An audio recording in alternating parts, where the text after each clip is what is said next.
You're watching Poindexter Lounge. You already know. You're watching Poindexter Lounge for the unity.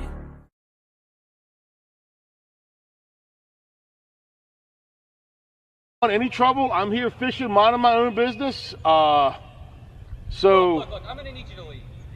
I'm gonna need you to leave. This is my property. This is my property. There's no way I'm walking off my own property. There's no way I'm leaving this hold because I know Big Belly Kelly's up in here. We've really got a problem here. You're about to have a problem, bud. I've told you, do not approach me. Let's go. Let's go where? Let's go right now. Where are we going? To the ground. Are you threatening me? To the ground. Okay. I'm telling you right now, bud. I'm the wrong dude. Okay? What the hell is that? This. That's what it is, bud. All right. Listen, I don't want to hurt you. Kumite. Have you ever heard of a Kumite? 1987 Kumite champion right here, bud. These right here, go that way.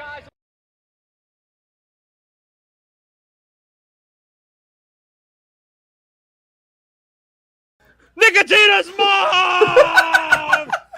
Poindexter, you're getting all excited.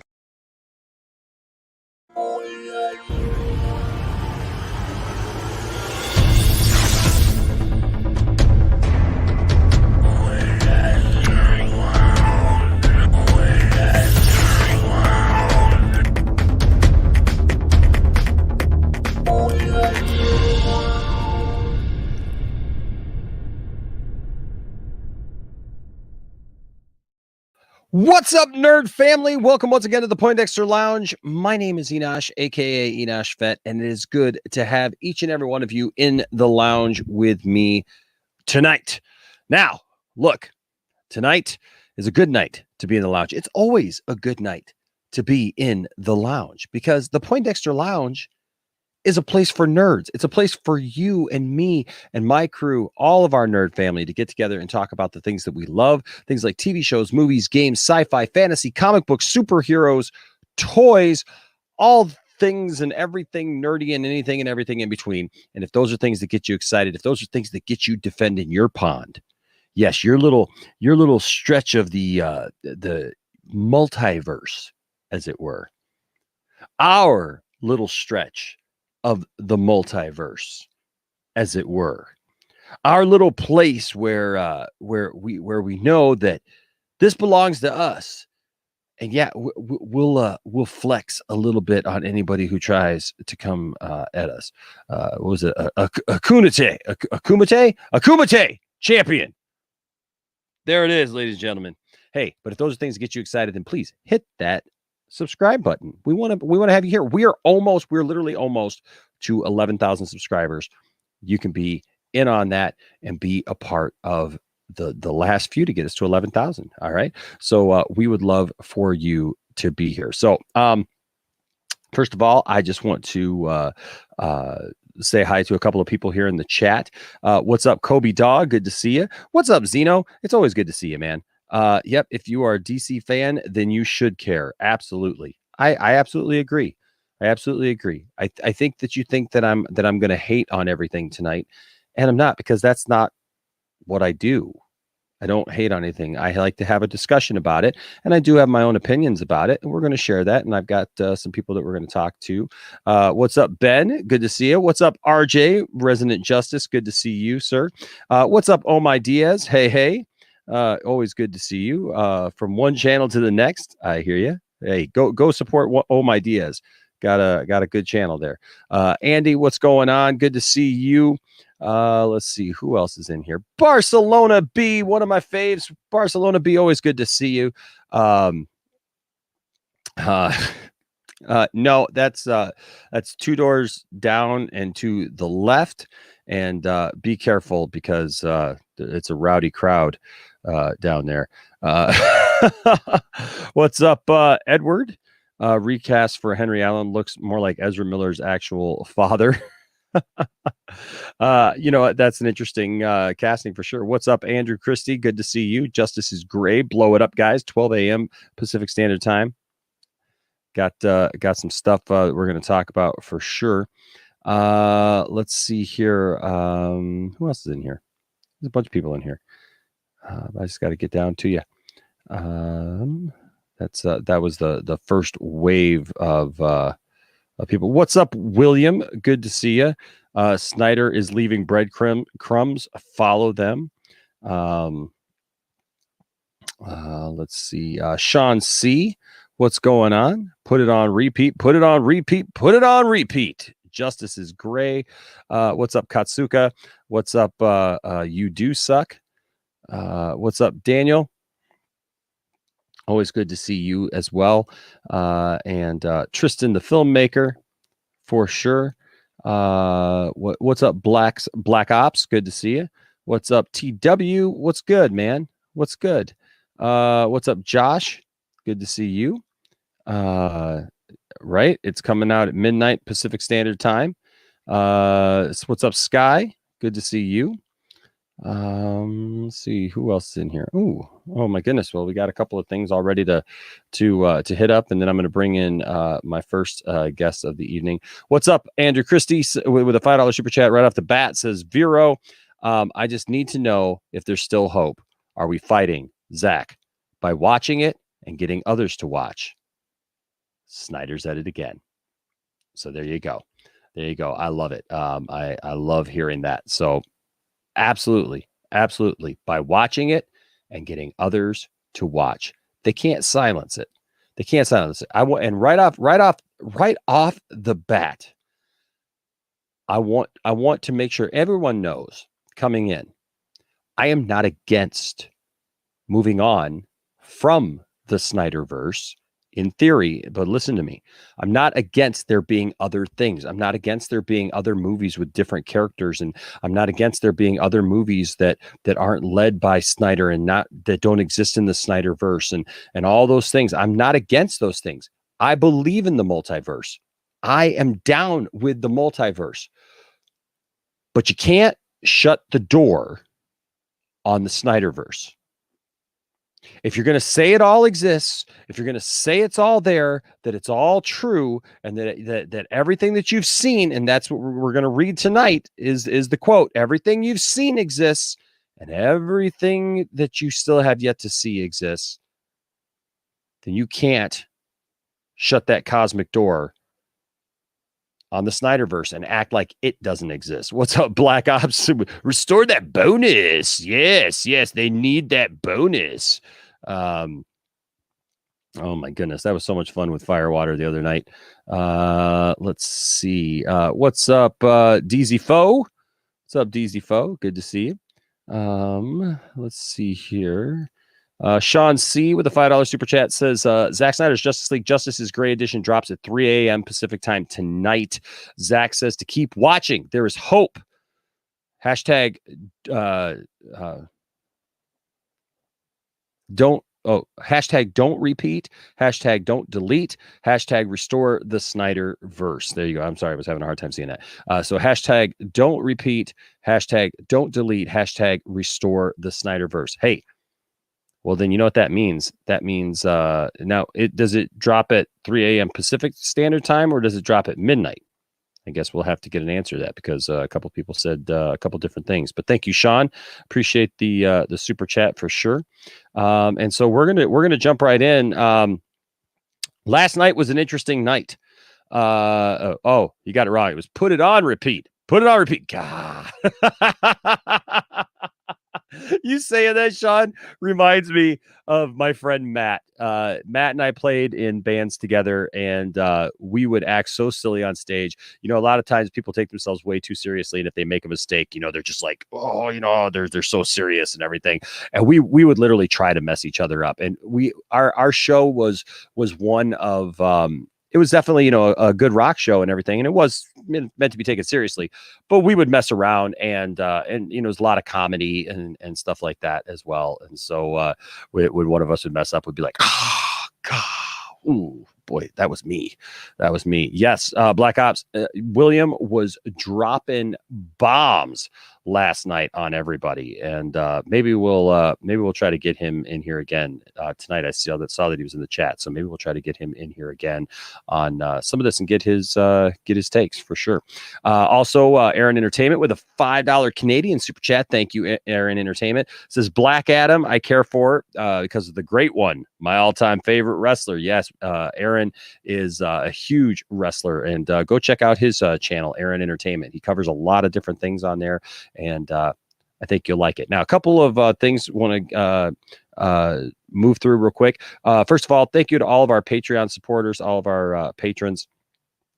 You guys are awesome. For Dark Side, you guys are awesome, and I want to say hello to our newest patron, Lord Blaze. You can see him down there at the bottom there. So welcome, Lord Blaze, to the Patreon. We're so glad to have you. And members, you guys are blowing up memberships. I had to make the text a little smaller.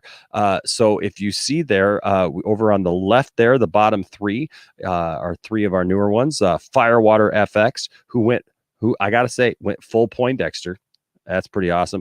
Ryan Cinematics, Lord Blaze, Super Cam 1721, I believe, also went for full Poindexter, and One Step Too Far, and Sean C. And then Street Corner Becky is also full on Poindexter. So we got to get some shirts out here this week. But so thank you to all of our new members. Thank you for joining the membership, guys. Every little bit helps, and it helps us to bring you bigger and better things. And so we are very pleased to do that, and we're thankful for all of you guys. And soon I'm going to be clearing out a bunch of stuff here in front of me, and setting up everything a lot nicer, and it's going to be really cool. And part of that is thanks to you guys for sure. Before I bring in my first guest, this is it, and I'm going to bring in my first guest, and then any other super chats we'll do with my guest. Andrew Casali with a $5 super chat says Pierce Brosnan as Dr. Fate is good choice. I liked him since he did James Bond. GoldenEye, it was a good film. You know what? We're going to get into that tonight. We're going to talk about all of that for sure. And you know what, Andrew? That's it's true. Pierce Brosnan. Some of this casting is really good casting. But we're going to talk about it. And here to help me talk about it, ladies and gentlemen, is a favorite. This guy's been a beast, man. This guy's been a beast. I've officially called him a producer. I'm going to have to put him on the payroll. And we love this guy, and you guys love this guy. Look, I have streamed every night this week, and Brian has been right here with me, ladies and gentlemen. Standing applause, standing ovation for Brian, the Master of None. What's up, Brian? How you doing, buddy? I'm doing good. You don't want me to do a standing anything. It'll be just like the videos you showed earlier. I'd be like the '87 Kumite champion. Got my chucks. I would have laughed. I'm sorry, that video is hilarious, man. It would have been funnier if he would have hit himself with his nunchucks, though. That's I'm such a badass. My nunchucks. Oh, Kumite champion. Kumite champion. I can't remember what year it was, but it was in 2000. Was he say 2001 or something? I don't know. Oh, yeah. Oh my gosh. How you doing tonight, Brian? I'm doing okay. Kind of just disconnected from a lot of stuff today, and it was nice just to get away from it. I played Final Fantasy VII, the original, and I love that game. So it was cool to just kind of get away from some of the things that were bothering me yesterday. I know, man, and I'm glad to see you with a smile on your face tonight because for sure, man, because I know that you were bummed yesterday, and so I'm definitely glad to see that. But no, I think with this casting, it's basically, some of it's member berries, like the Keaton stuff, and you know what I mean, like I want to call it like stunt casting almost, to where it's like, oh well, you guys are just pulling off a stunt trying to get this guy in, and I'm like, okay, and okay, I'm gonna say something. We'll get it out here right now. Pierce Brosnan is not my favorite Bond. Ooh. As a matter of fact, I did not like Pierce Brosnan at all, because of one reason and one reason only: Mrs. Doubtfire. Yeah. Come at me. Oh. Brian hitting it hard, man. What's up, Brian, man? What did we do to Everybody you, man? likes Pierce Brosnan. I'm just like, nah, dude. He made Die Another Day. Ugh. A GoldenEye, man. I'm gonna parasail. GoldenEye was cool. But GoldenEye. GoldenEye. Tomorrow Never Dies. Tomorrow Never Dies was all right, but everything else, I mean, the video games associated with them were great. I think there was there was one that was on the GameCube that I really liked, but other than that, yeah, no, I'm kind of. Well, I'm trying to log into yes, Twitter. Me too, Cylon. I blame Die Another Day on Pierce. It's all his fault.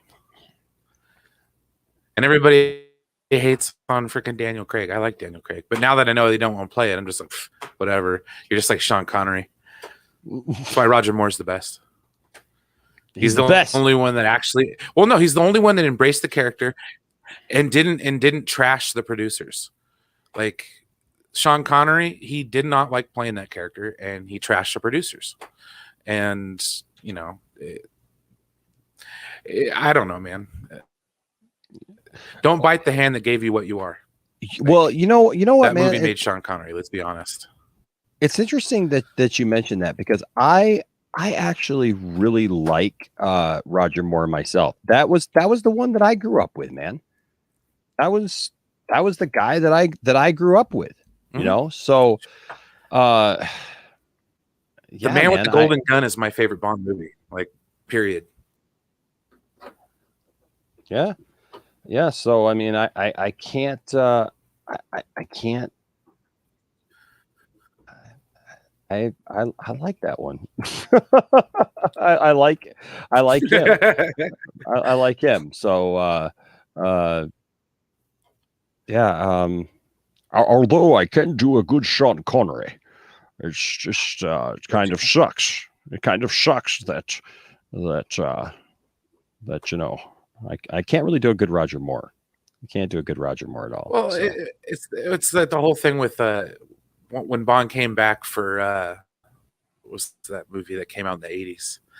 That was basically the script of Thunderball. Oh yeah. Never Say Never Again. Never Say Never Again.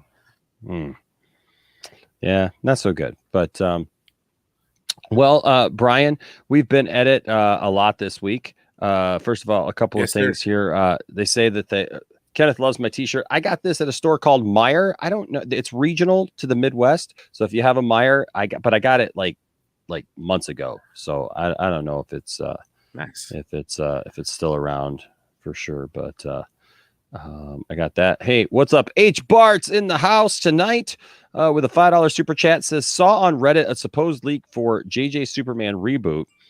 It is set in the DCEU, but he is inspired by Henry Superman to become a hero as well. I'm down with that. I just want to see Henry, man. Cautiously. Yeah, no, me too. I'm like, I don't, it's like the Styx song says, don't let it end. Begging you, don't let it end this way. Yeah, I just want not like this. Some more Henry. I just want more Henry. Give me more Henry, more Henry, more Henry. I do want to remind everybody as well. I was looking for Barcelona's. Where is Barcelona's? I had. Oh yeah, here's Barcelona's. Barcelona was reminding us that Ray Fisher will be back on the channel soon. Yes, this Saturday night at 10 p.m. Eastern time. It's gonna be a blast, man. Ray Fisher is bringing his talents and his abilities back here to the Poindexter Lounge, and I can't wait to talk to Ray again. I can't wait to bring him to you guys and look for some stuff, man. I'll tell you what, he's going to be talking to some different people this week, and so it's going to be fire, like our good friend Anthony always says. So. And also, look, I'm hoping, Brian, that I have possibly a couple other guests as well. So just hang tight. we'll have some people for sure. Aaron Entertainment with a $2 Canadian super chat says, who should play Zatanna?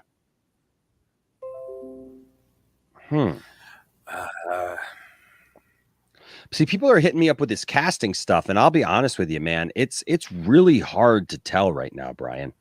There's I don't know, man.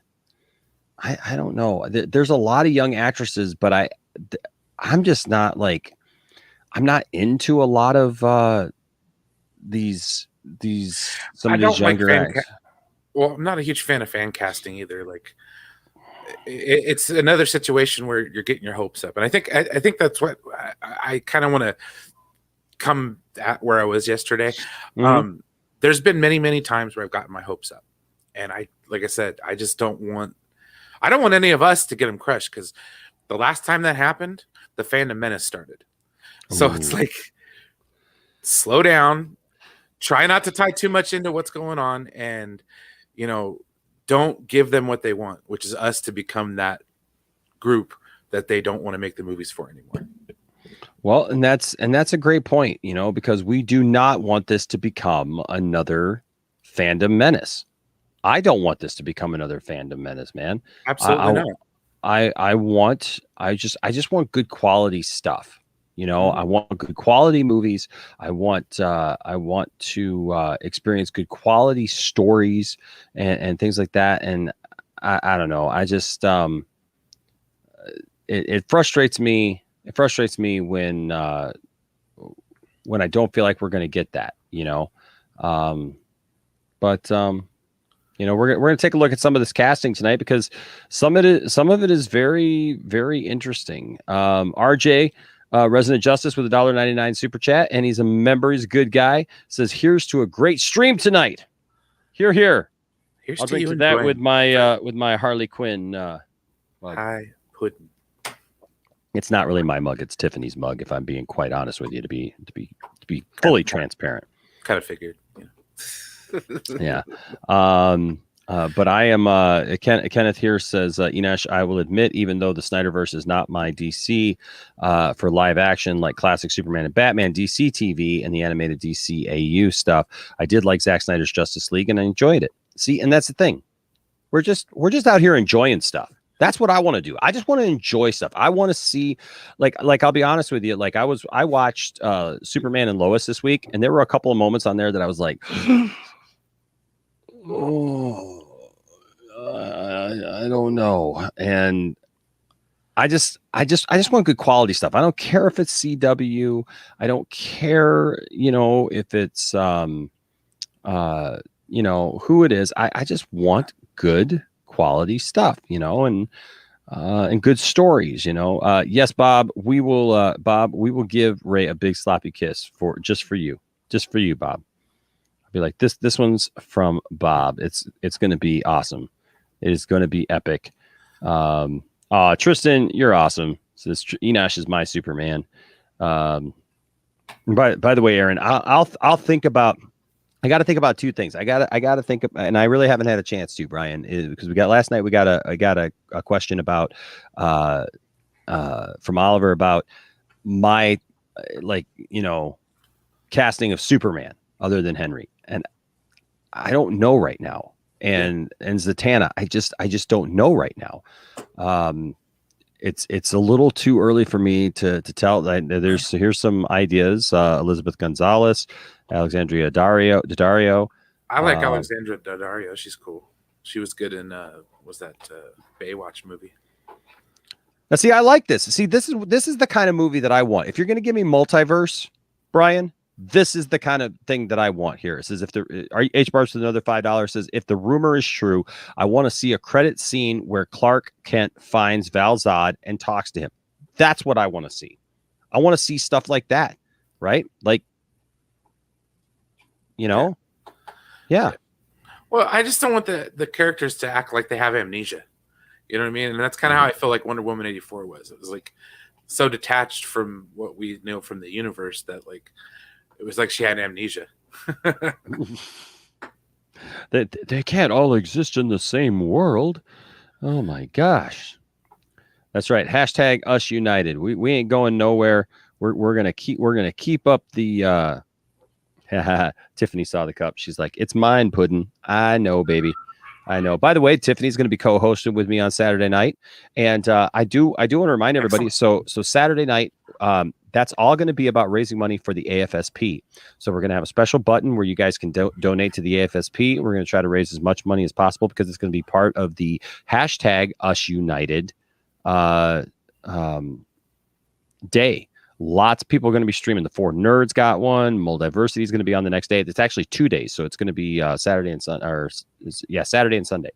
And so it's going to be a great day of streams for sure. Anthony's pulling double duty that day because he'll be with World's Finest and the 4 Nerds, and so look for that. Enosh is Superman in my fan script, and Tiffany is Lois Lane. There you go. She's my Lois Lane.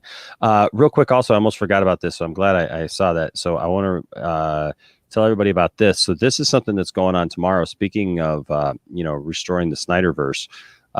So these are some times. It says it's Zack Snyder's Justice League, HBO Max, hashtag Us United watch party. Brian, we were talking about like how are we going to make a difference together, right? We got to come together even stronger and even better, and we can't just let it go, right? We gotta keep hitting it.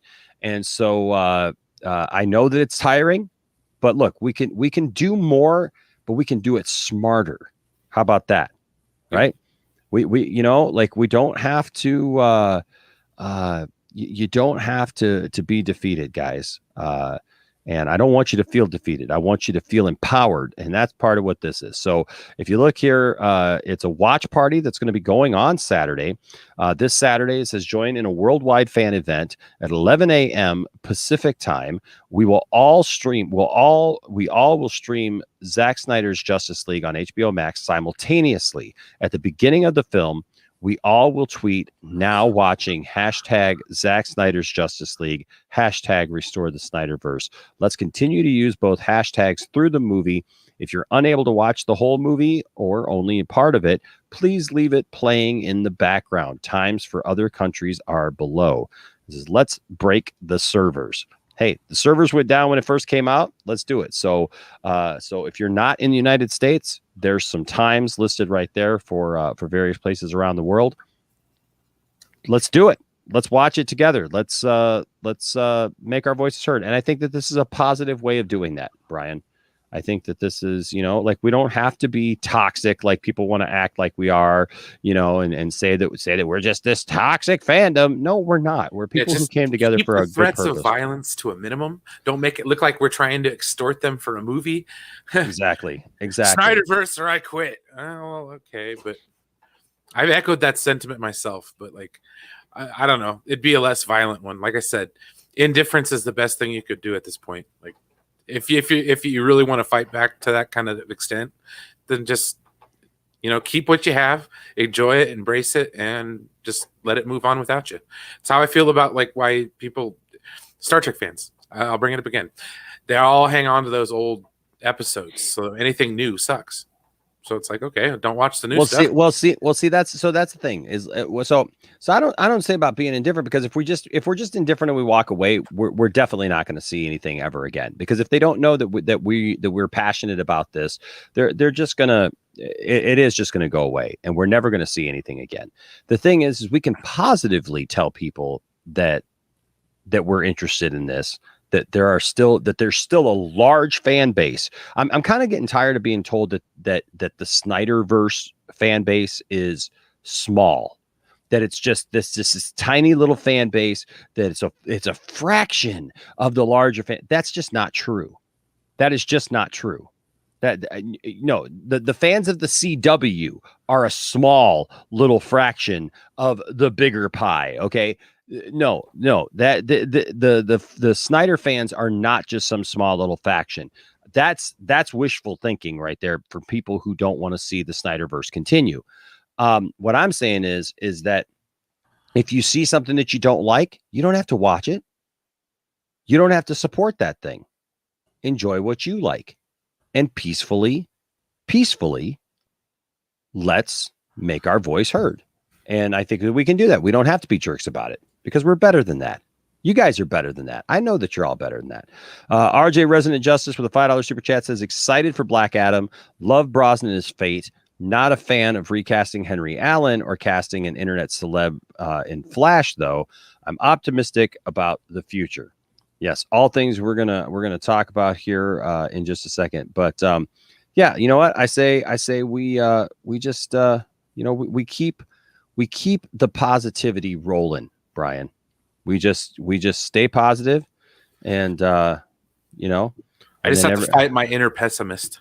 Yes. I just want to go give you a big hug, man. I just want to go grab you and like hug you and just be like, come here, Brian. We're gonna do this, Brian. Come on, man. Guys. Come on, man. Let's do this. Let's do this together, you and me. If we're marching to a goal, people are gonna fall off eventually. So the job is to pick them up and not leave them behind, right? Absolutely. We ain't leaving nobody behind. So yes. So Jordan is an animator, folks. I think he might be fishing for some ideas here, and I would gladly voice Superman. That would be a dream come true, man. That would be a dream come true. Yes, together we are strong, Meep. I believe you. H Bars with another $5 says, since I'm half Mexican, I'm excited about Supergirl being Latino and the Blue Beetle film. So am I. Am I. We did a stream on this a couple of weeks ago when that information dropped, Brian. And we both said we were excited. And I find it interesting because there was it's funny because the other side of the fandom, not the Snyder fandom, but a lot of the people from who want to see traditional Superman, traditional Batman, traditional Supergirl, were all complaining about how she's she's not blonde. She's not blue-eyed. And I found it interesting because it was the Snyderverse who was like, so what? So what? She doesn't have to be. No, I just don't want to be the one to crap on everybody else's fun. You know what I mean? Exactly.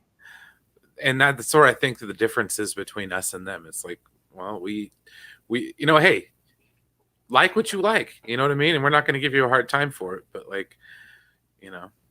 yeah, we're going to be positive. We're going to keep it positive, and so that's what we're doing going forward, folks. So I just want to encourage you all to do that and to keep using the hashtag restore the Snyderverse, and let's be positive. And like I said, everybody be here on Saturday and support Ray Fisher and others, whoever comes in. Tiff is producing from upstairs. I love it. Says, so we can't have any superheroes that look differently. They can't be from the multiverse. It can't be in Elseworlds. So there's no pleasing you. And that's very, very true. That's how some it's definitely how some fans act, Brian, in every fandom. Well, I will say, like, my caution about going forward with what the DC has planned. Mm-hmm. I just don't think they can execute it properly. It story-wise, great. You know what I mean? That's fine. It doesn't bother me. But I have very little faith in their ability to execute a movie. So. Yeah, well, because they haven't showed that. They really haven't showed that they can. look at the stuff that WB has tried to supposedly give us. I'm sorry, but it just hasn't clicked. Like I know that there's all these people who are saying that it's the most amazing thing ever, but I just I don't know, man. I don't see it. I don't see it as being something that has really clicked with everybody, Brian. Mm-hmm. There's a lot of people who want to love it, and that's fine with me, but I don't know. So I agree with this. H Bart's with the $5 super chat says, I think Henry Cavill and Sasha what is it? Kaye work as cousins. I do too. I think they definitely look like they could be they could be a family. Yeah. So why not? and Kenneth likes the Supergirl TV show, and that's on its way out. So let's give Sasha a chance. I'm all for it. Let's give Sasha a chance. Let's do this thing. So speaking of doing this thing, I've been trying to give our friends who are joining us a chance to join in, but they'll be here later. I'm just saying we got good friends who've been busy working and doing other things, Brian. I'm excited to have back. So all right, first of all, let's do the let's do the Pierce Brosnan thing. So Dwayne Johnson reacted to Pierce Brosnan being cast, and I'm going to be honest. I'm going to be totally honest. I like Pierce Brosnan.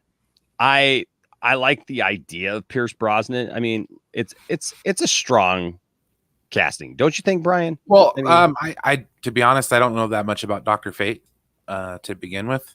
Like I said, I've never been the comic book guy, as it were.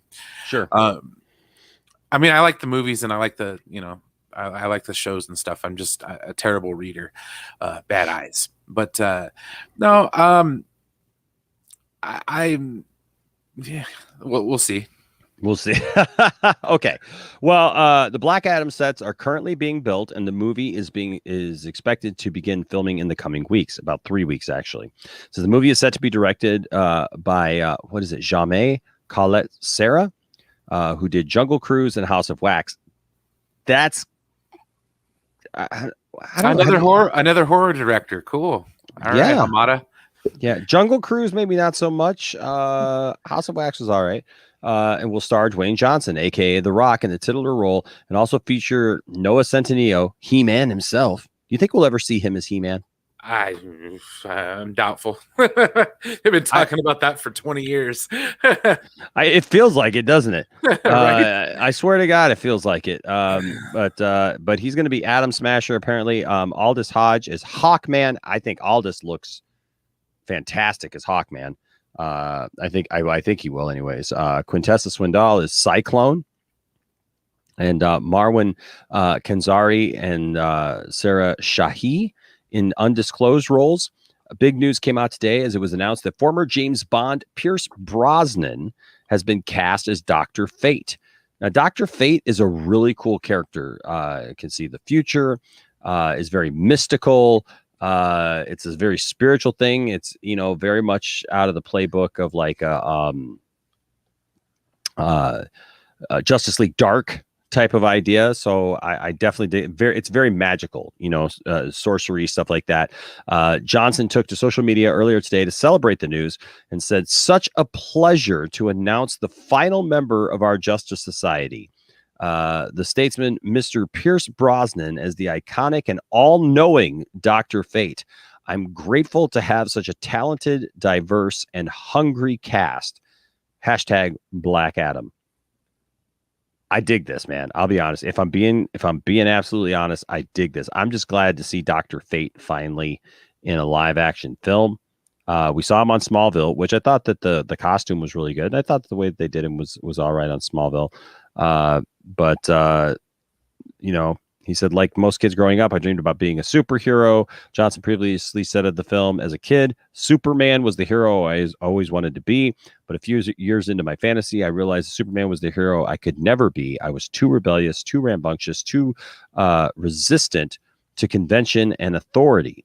Recently, Johnson took to Instagram to share Black Adam's script, opening pages. We read that last night. And he's excited, man. He's excited that it's actually, getting off the ground and it's getting started. And so I'm excited to see this come about. Well, I'm happy for The Rock, because I mean, how long he's been trying to put in for this, and it's been a struggle of his own. So I'll definitely give it a gander when it comes out. Yeah. Will Brosnan do his own stunts? Let's hope not, because that's why he's not Bond anymore.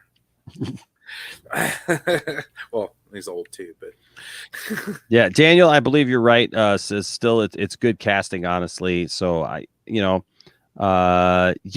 right, Kenneth. Basically, Dr. Fate is DC's version of Doctor Strange. Oh, okay. Yeah, there you go. Yeah. I mean that's the best way to. I mean, in our MCU terms.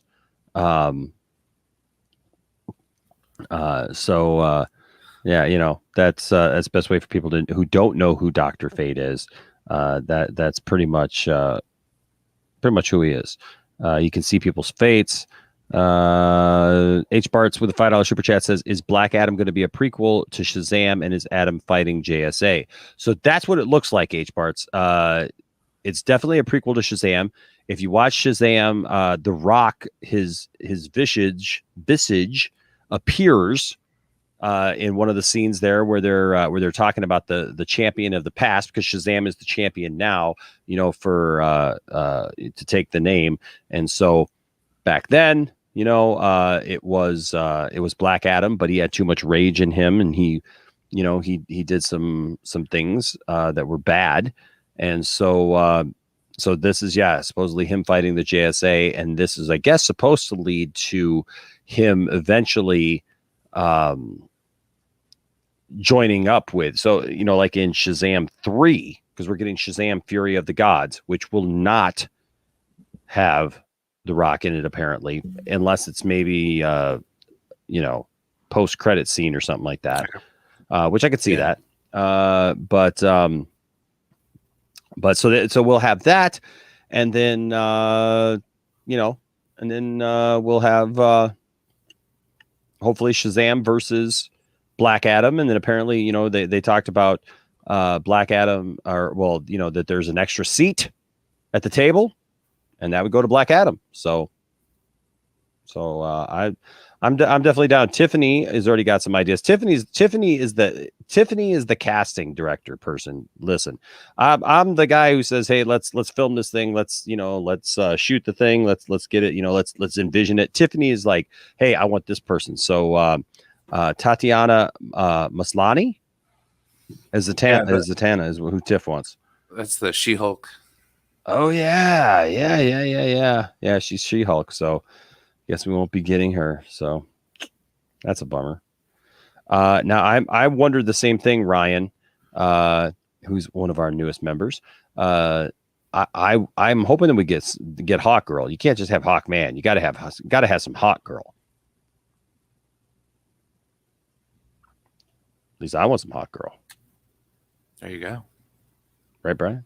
Yeah. You want some Hawk Girl? Everybody wants some Hawk Girl in their life. We gotta have some Hawk Girl in our life, for sure. So, so we got Pierce Brosnan. All this casting, man. Revealed today. So, so there was that. Then this is an interesting one. A guy that a lot of people know. Brian, do you like? I know you gotta like Office Space. You forgot your TPS reports? I love Office Space, man. And that has a Superman connection, because it's connected to Superman 3 with the half cents. Got to have the half cents. That's how they collect all that money and everything. And I was really surprised when I saw this today. Real quick before we get into this story, H Barts with a $5 super chat says, "Shazam 3, I want Shazam and Headless Henry to fight Black Adam." Me too, H Barts. That's exactly what I want.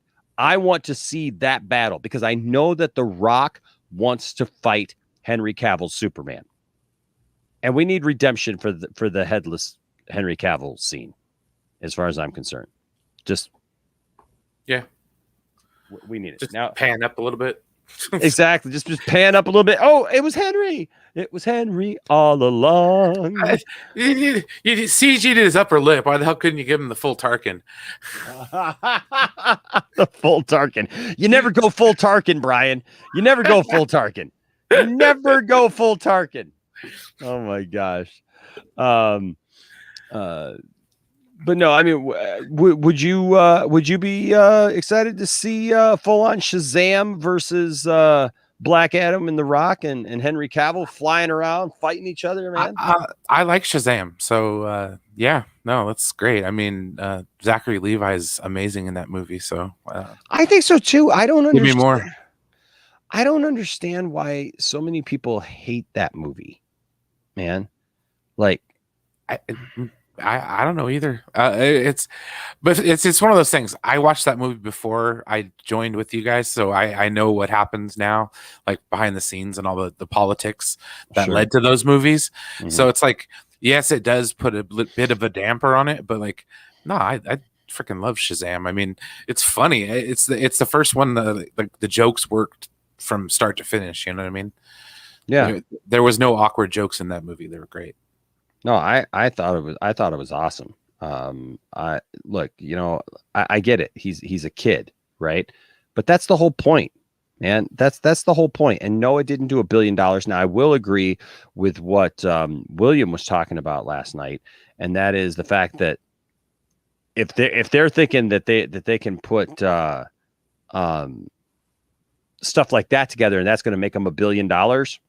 Not gonna happen. No, that ain't gonna happen. That ain't gonna happen. It was profitable. It was barely profitable, but it was profitable. And so, you know, I don't know. Tiffany here still casting stuff. Anna D. Armas would be good too, and she just happens to be engaged to Ben Affleck. If it's Batman and Zatanna, LOL, they could travel together. I'd make John Constantine rather jealous. Ooh, hey now. You know, look, I hope the best for these movies. I really do. I hope the best for these movies because I'm a DC fan. Okay. I'm a DC fan. And I think that we need to hope the best for these things. We have to stand up for what we love, but we should hope the best for these things. Now, I understand also, though, and I do agree that, you know what, I don't want to see just Warner Brothers just run rampant over the fans. We read the hit piece this week. We saw what that was. That was a bunch of crap, is what that was. That was a bunch of pre-prepared crap on a platter and served up piping hot for each and every one of us to have to watch and deal with. And I don't want that. And I think that was a slap in the face. I mean, to all the fans. It's not cool. It wasn't cool. So, well, especially to our little section of the fandom. You know what I mean? Like, you know, did they break up? Community. Oh, what? What? Oh, is that why Batman lost weight? Got rid of that relationship bod. Yeah, I didn't hear about that. So, that's interesting. But yeah, I'm seeing some love though. Whoops, I closed that tab. But yeah, so Ron Livingston, best known for that movie, the Office Space. I love Office Space. It's just a great fan. Movie. Yeah, but it's sad that Crudup is gone, and I'm really surprised they recast him. I am, but I think it goes to show, Brian, that if you're going to do a Flash movie, you got to have the Flash's dad. If you're going to do this multiverse movie, like, yeah, you can't not have him in there. So it makes sense. But no, as far as like movies going forward, this is the movie that this is the one I'm not interested in, and that's just because of what's happened, in recent times. I mean, first it was getting Cyborg out of there because it's like, okay, well, they seem like good buddies in the last one, you know what I mean? Mm-hmm. And to not let that relationship kind of grow a little bit's a shame. Hey, look, our good buddy here is in here. Ladies and gentlemen, welcome to the channel. He's been missing for so long. He's been somewhere in the multiverse, traveling through the multiverse, or maybe he just got a job.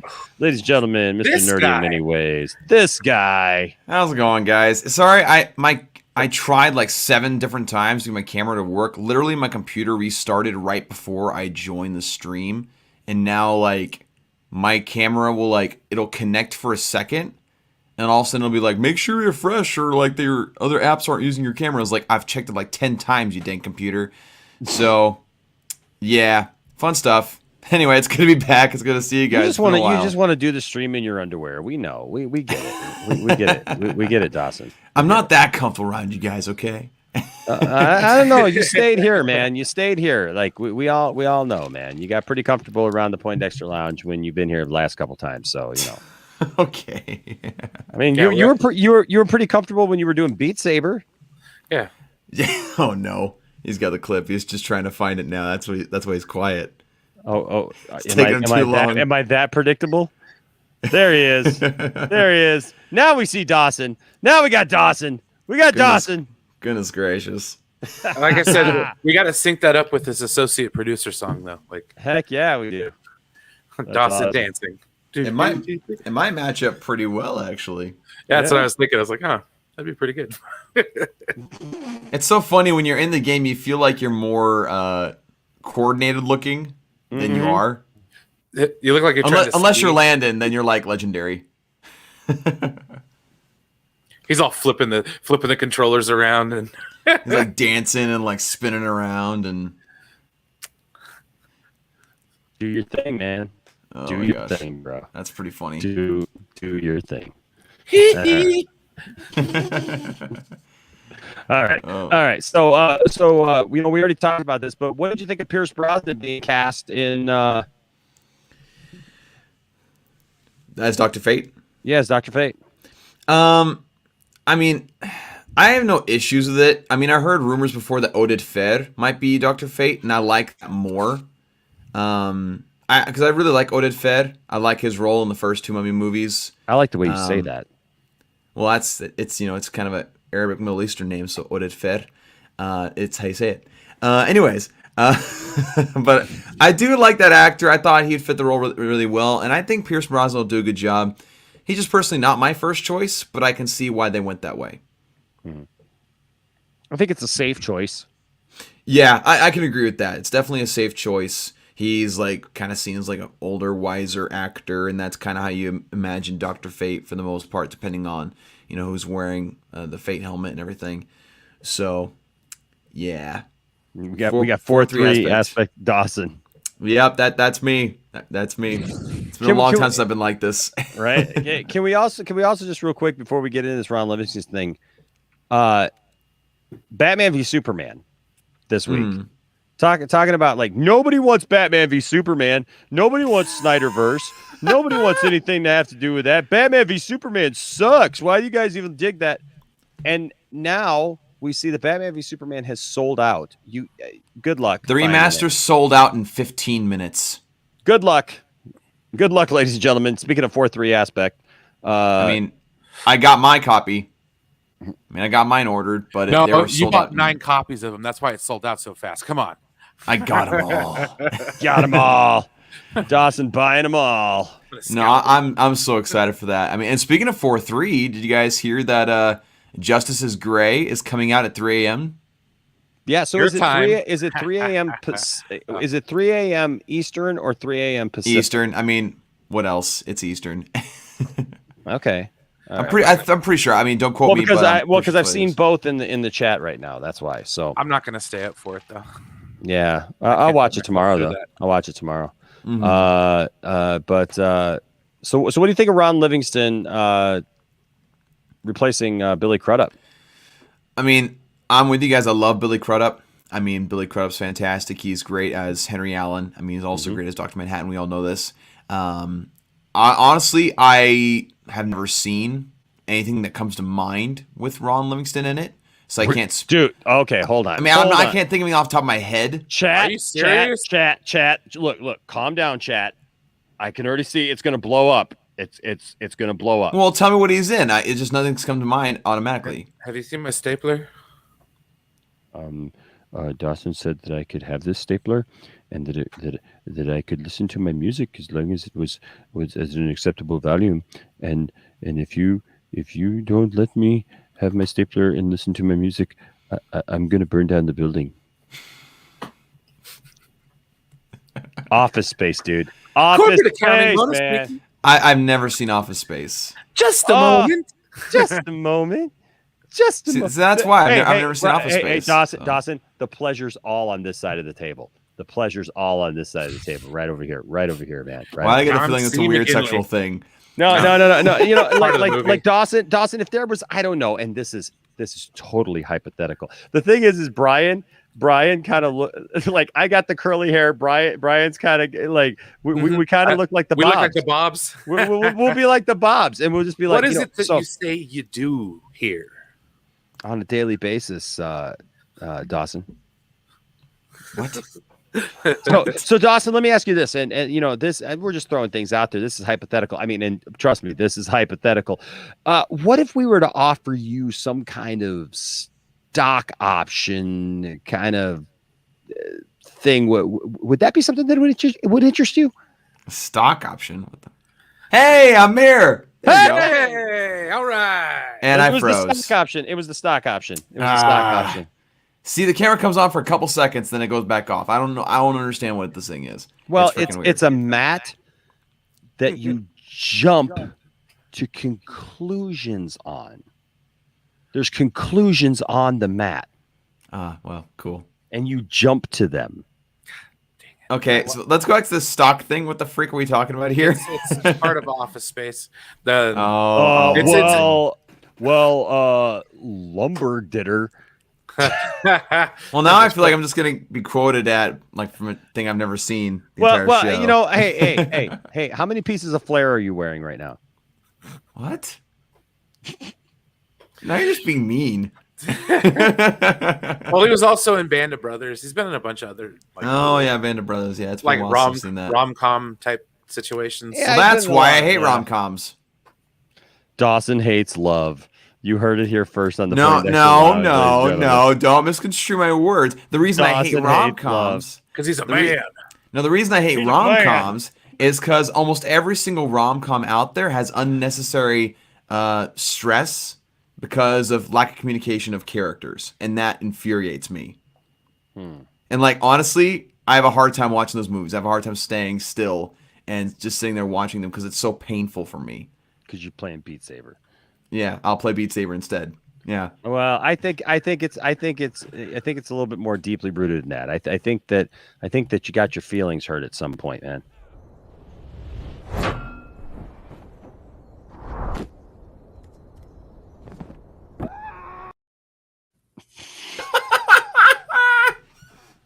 That's great. I haven't seen that in a long time. Oh man, gosh. Ryan Hartwell with a $5 super chat says, if you could watch Office Space ASAP, that would be great. Okay, so is that where that GIF comes from? Yes. Yes. Oh, okay. See, I know the GIF and I know the meme, but like, I didn't know where it was from. It's a classic. Hey, Dawson. Yeah. TPS reports. Everything here looks really nice. Yeah.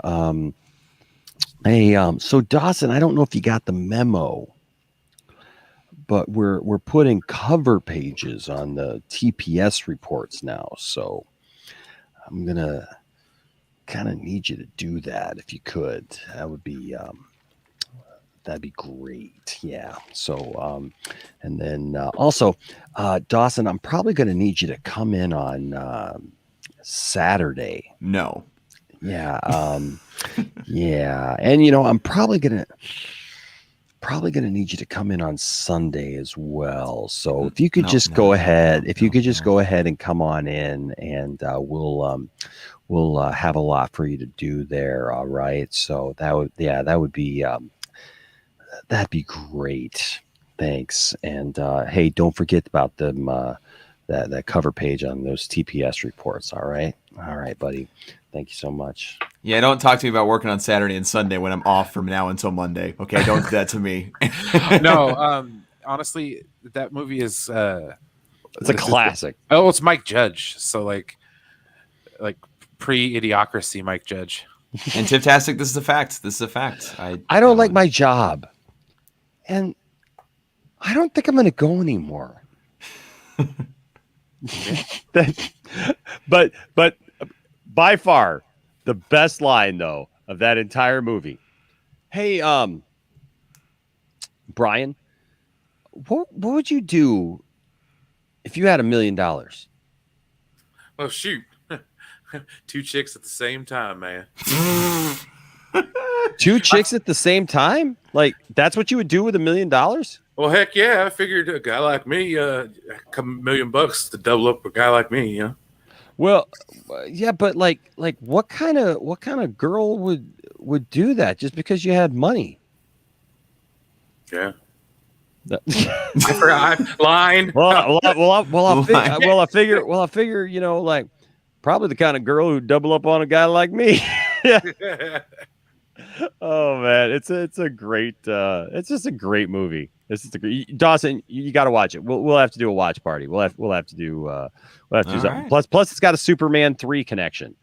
Because they goodness gracious. well, basically it's got a guy named Michael Bolton, and he's a computer guy, and he figures out the half-cent thing, you know, like Richard Pryor did, and kind of a similar thing, and actually Livingston's character gets hypnotized, and he just doesn't care anymore, and so like he just goes into work and does whatever he wants to do, and he still gets promoted, and it's great. It's really great.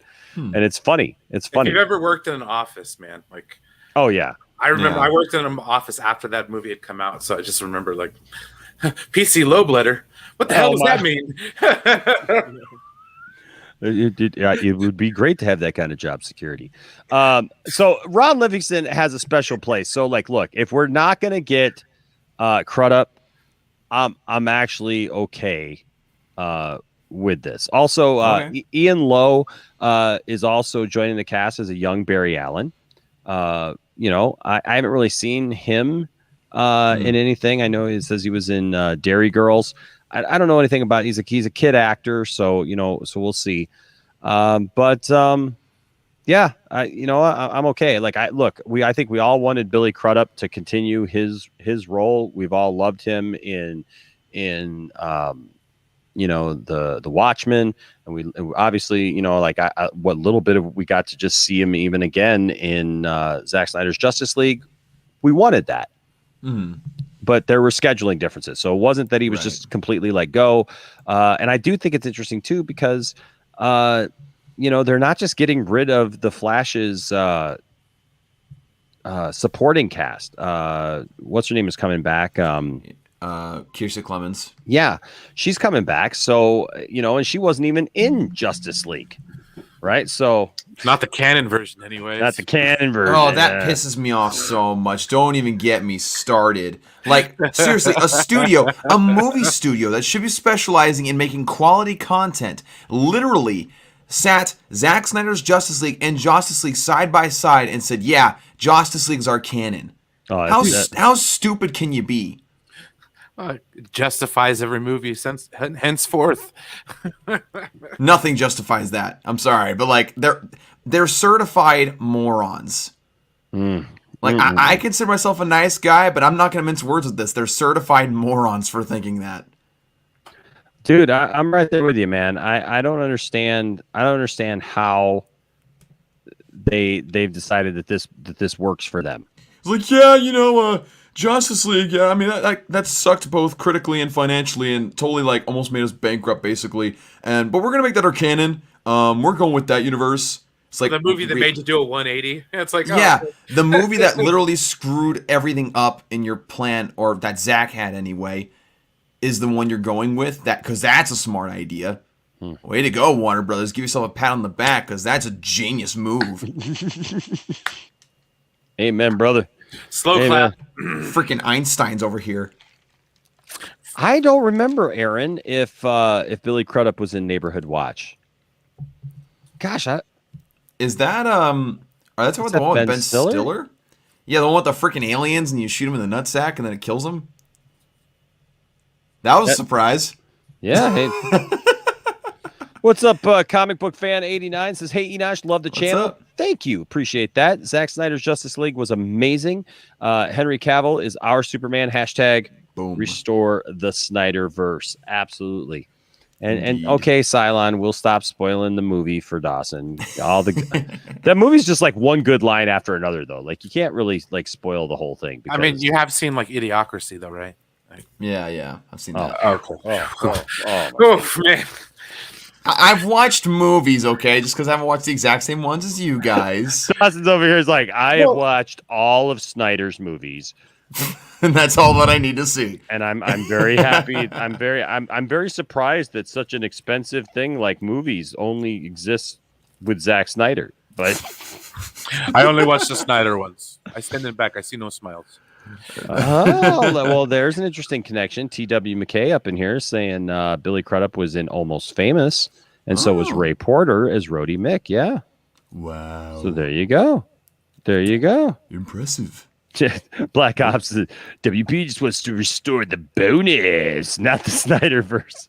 Dude, you missed Firewater in here the other night. Oh man. Oh my gosh, we were rolling. The bonus. The bonus. Gotta have the bonus. Heck yeah. Gotta get that Jeff Johns money, huh? That Jeff Johns money. Oh, yeah, the bonus. So there's that. But there was some Snyder casting news. J.K. Simmons was talking about how his future in the MCU. First of all, how good was he as J. Jonah Jameson? Well, it's J. Jonah Jameson, obviously. I mean, like it looks like he was born to play that role. Right. But like seriously, how good was he as Commissioner Gordon? So good. I love the line where it's like, "Mom was right. Police Academy, what's wrong with dental school?" I wish we could have seen more of him. Yeah, absolutely. That's my only complaint. Right. Other than that, that and I do like Gary Oldman a lot. Oh yeah, of course. Gary Oldman's amazing. Yeah. So this was a positive style interview from Movie Web here. But they just talked about this, and they asked him what he thought about returning to the role. I'm echoing in somebody's something. Says, listen, I'm willing to look at anything in the future. I'm just glad that Zach finally was able to have his vision realized and that it's out there and people can see the movie that he hoped to make originally. And says, while we and look, I like the way that they said this is while we too love to envision a similarly hopeful future, Warner Brothers CEO Ann Sarnoff has more or less ended any possibilities of a sequel to Zack Snyder's Justice League. Kind of. Yeah. I'll believe when I see it. Because we're talking about Warner Brothers here, and so we're talking about movies versus HBO Max. And as our good friend William said last night, and William, I don't know what the deal is, man. If you're still in the chat, I tried to send you a link again tonight, but your DMs disappear. I literally looked for your DM, man, and just from last night, and I can't find it, bro. But William was on fire last night, Dawson. I mean, like absolute fire. Like he was killing it last night with his takes on why the Snyderverse should continue, how it can continue, and all of that. And it was fabulous. I mean, he really did a great job. So, look, the future, honestly, if we're gonna get it, is HBO Max. Yeah. And I'm okay with that. Yeah, absolutely. I prefer that. Like, in a sense where I would prefer that Zach didn't have to work with those Warner Brothers executives again. Exactly. And if HBO Max is more understanding, more willing to give him creative freedom, then that is the way for him to go. Because, like, honestly, even if Warner Brothers themselves were like, yeah, we'll bring you on and let you create your movies and everything, I think he'd be pretty reluctant because, again, he talked about the reasons that they would want to put out his rough cut in the first place and like trying to justify what they did and everything. And if he'd have to work with them, then I'd be more than fine with them saying, "Oh hell no." Yeah. Well, because look, I just don't want Zach to be hurt anymore. Right. I'm sick of Zach having been attacked over and over and over again. For the dumbest of reasons. And here we didn't even get a week. No. 3 days. Let's tell them what we think. No, so what about like the thing that she said in her interview about the silo busting, like every bits and pieces, and that's kind of like where I'm kind of worried though, because it's like sounds to me like they're taking over that part of HBO Max too, because they're all encompassing. So I just it's a cause of concern, you know. That entire interview was a crap show. Let's be honest here. True, but like, has anybody came back to, other than like Ray Fisher, come back to refute publicly what she said? Well, because I'm sure it's only been a couple days. Like I'm sure, like if there was some problems in the studio and with AT&T, they're probably talking internally. Because like, much like the whole Ray Fisher scenario, they're not going to put everything that happens inside of Warner Brothers and Warner Media out on social media, right? Because that's not good PR. You know. No, that's understandable. Yeah. I just don't understand why. Look, if Keelar has something up his sleeve at this point, right, or if something else is coming, or they, look, it could always be that like they're not going to announce it yet. I mean, the movie hasn't been out for a week yet, even. Right, and we're getting a newer version of it tonight. Right. So look, and they keep announcing more toys. Yeah. And more, like today, they just announced a whole slew of more toys, like posable toys and stuff. And I'm just like, why are you doing all this stuff if it doesn't go anywhere? If no one cares, if you know what I mean? Like that doesn't make any sense. You're gonna keep putting out toys. You're gonna keep putting out merchandise, and you're gonna act like things doesn't. So it kind of makes me feel like, calm down, Enosh. Just stay the course. Keep using the hashtag. Keep making it known what you want. Keep being peaceful about it, and good things will happen. Because look what happened before. Yeah, we did. Yeah, there's always going to be idiots. Look, there's always going to be those who like this week threw a big party, and But you know what, guys? Don't forget. Just a few months ago, they threw a big party too. The same week that Zack Snyder announced the Snyder Cut. Yep. And how did that work for him? How did that work for him? Blew up in their freaking face. The same people who came out through a big old online party and were dancing around, had music and everything going on about how the Snyder Cut was dead. Just a few days later, they were shouting "mother freaker," like they were right. They were so upset after that, and so I don't know, but there's other interesting stuff. Did you guys see the stuff from Joe Manganiello? Yes. No. Which is another clear sign that Warner Brothers hates money. So Justice League's Joe Manganiello reveals Ben Affleck's Batman movie would have featured Batgirl versus Deathstroke. Oh, guys, come on. Are you kidding me? Again, they hate money. I don't want to hear what we're not going to see, man. It's bull. Well, just chill, man, because I tell you what, man, this gives me goosebumps, man. It says, as you may imagine, this is from comicbook.com, it says, as you may imagine, DC fans heard that tidbit and are feeling some kind of way about it. Zack Snyder's Justice League has, without a doubt, rekindled fans' interest in Ben Affleck's Batman going up against Manganiello's Deathstroke. At the same time, Warner Brothers has made it clear that Snyder's vision for the DC universe is done with Justice League. Now, well, by the way, Anne, it's not a trilogy, Anne. It's not. That pissed me off. She's like, yeah, he completed his trilogy. It was 5-film arc, not a trilogy. And the thing is, they act like us fans are stupid. They act like we don't know. Do that they he had not a 5-film know their arc. own properties? Do they not know their own properties, Dawson? Either that or they think we're dumb. Like they act like we didn't hear from Zack himself that there was going to be a Justice League 2 and 3, so a total of 5 films. We heard from the director himself. He has the storyboards made. We as fans know this. And yet you can literally go and look at them. Well, the older versions of them, the outdated story, but you know what I mean? Like, they think we're stupid. They think we are dumb, and it's insulting. No, I think it's a little bit different than that. I think it's a little more. No, I don't want to use the word sinister, but it's the first thing I can think of. I think they're tired of dealing with us. Like there was even Well, period. this ain't They're like, well, this ain't the way to go about it then. no, of to be course honest not, because this is the way that spawned the Phantom Menace. Like when Disney did what they did, or they didn't even do anything. That's the funny thing. Disney really didn't do much. You know what I mean? And, well, let me read you a tweet here. I got Ann doing math over here on the side. 1, 2, potato, trilogy. So trilogy. let me read you guys a tweet real quick. And just a heads up, this is from a blue check mark. So again, that should say something. It says, I'm only 30 minutes in on Snyder Cut, and I'm already convinced there's an elaborate Hollywood conspiracy against Zack Snyder's art.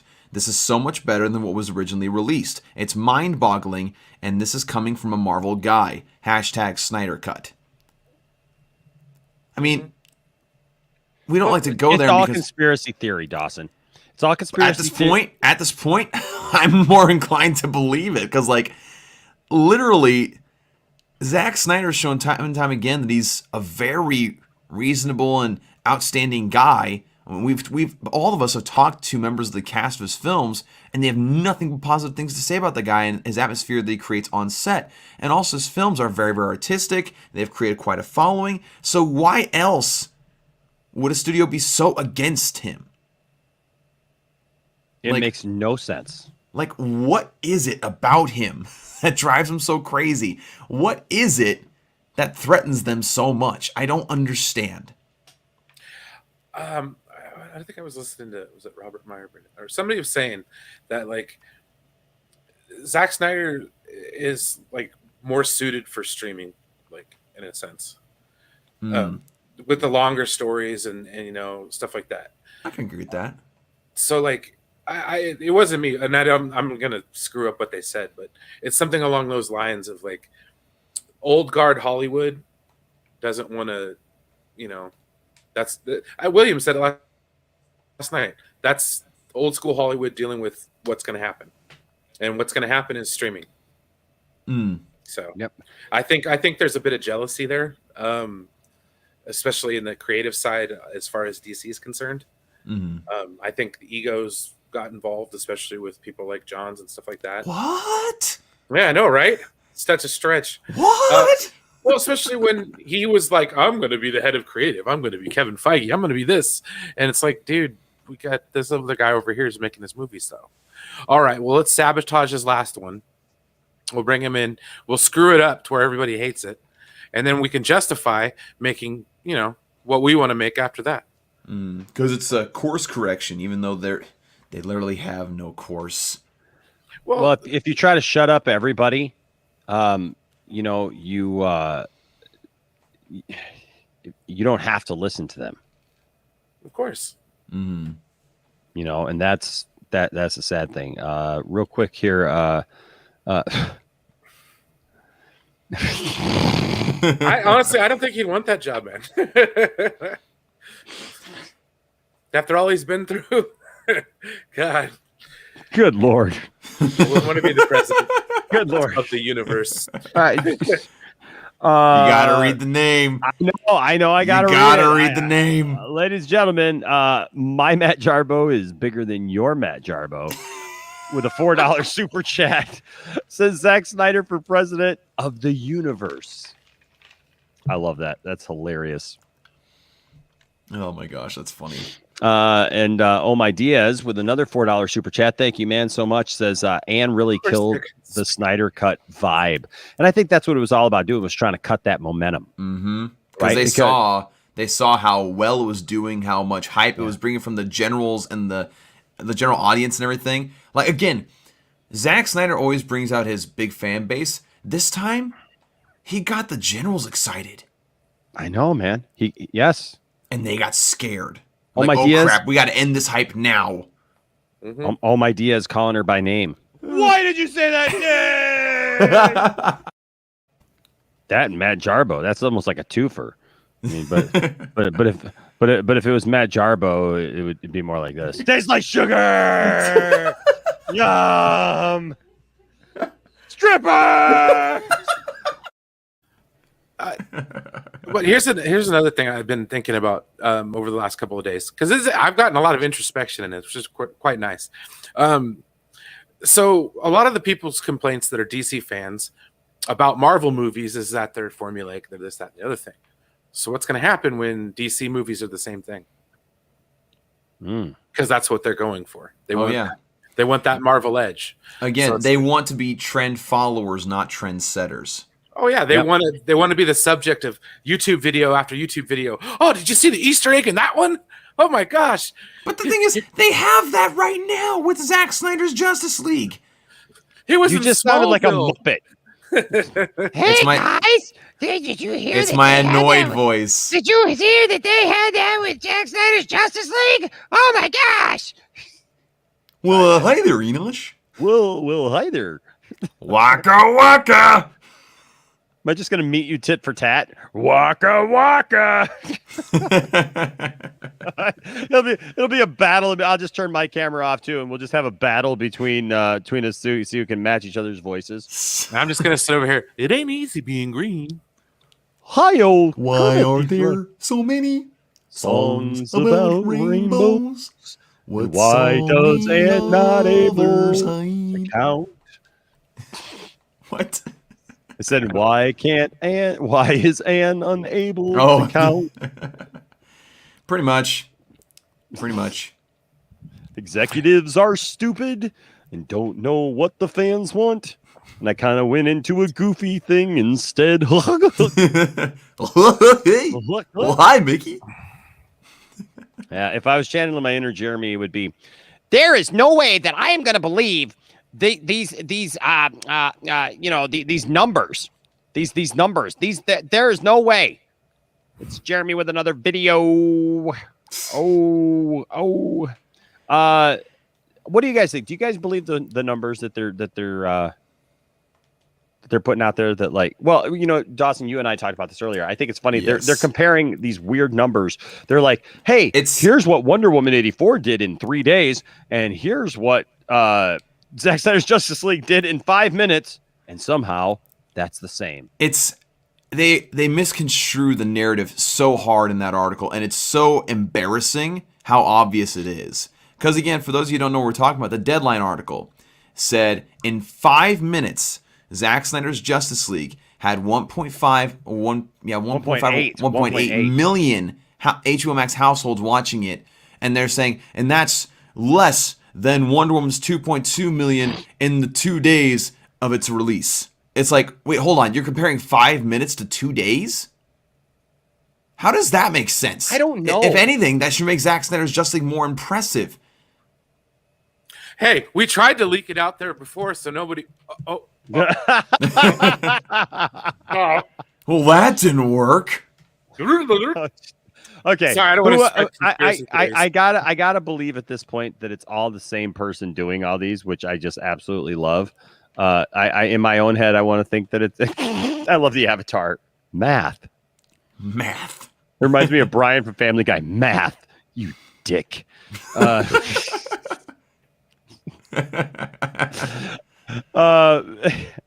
Anne's math teacher. Hey, Anne was my best student. She kept watch while I sniffed the chalk to smell its freshness. Herman Woo! Oh my gosh. That's pretty awesome. Hey, was it chalk? She was sniffing. His name was. Where is it? Where is the cocaine?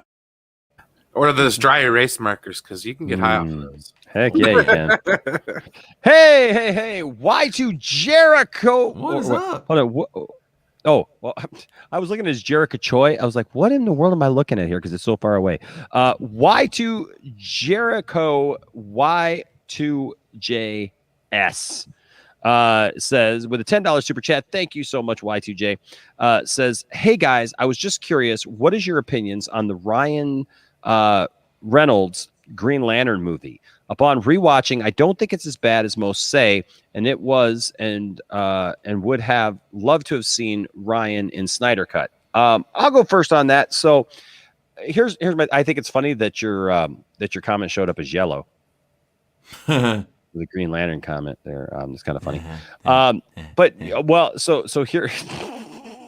I heard that in my ears. I got these headphones on. Here, I'll change colors for you. That's how I feel. Hey, Peter.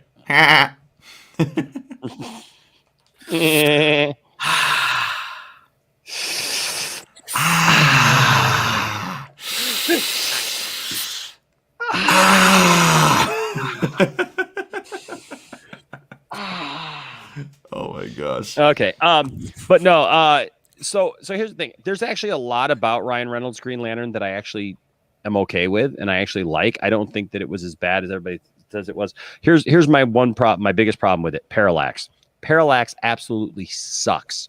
I look, and if you like Parallax, I'm sorry, but Parallax doesn't really do anything. And they that's gave him the problem. Galactus treatment. Exactly. He's just a big giant fart cloud.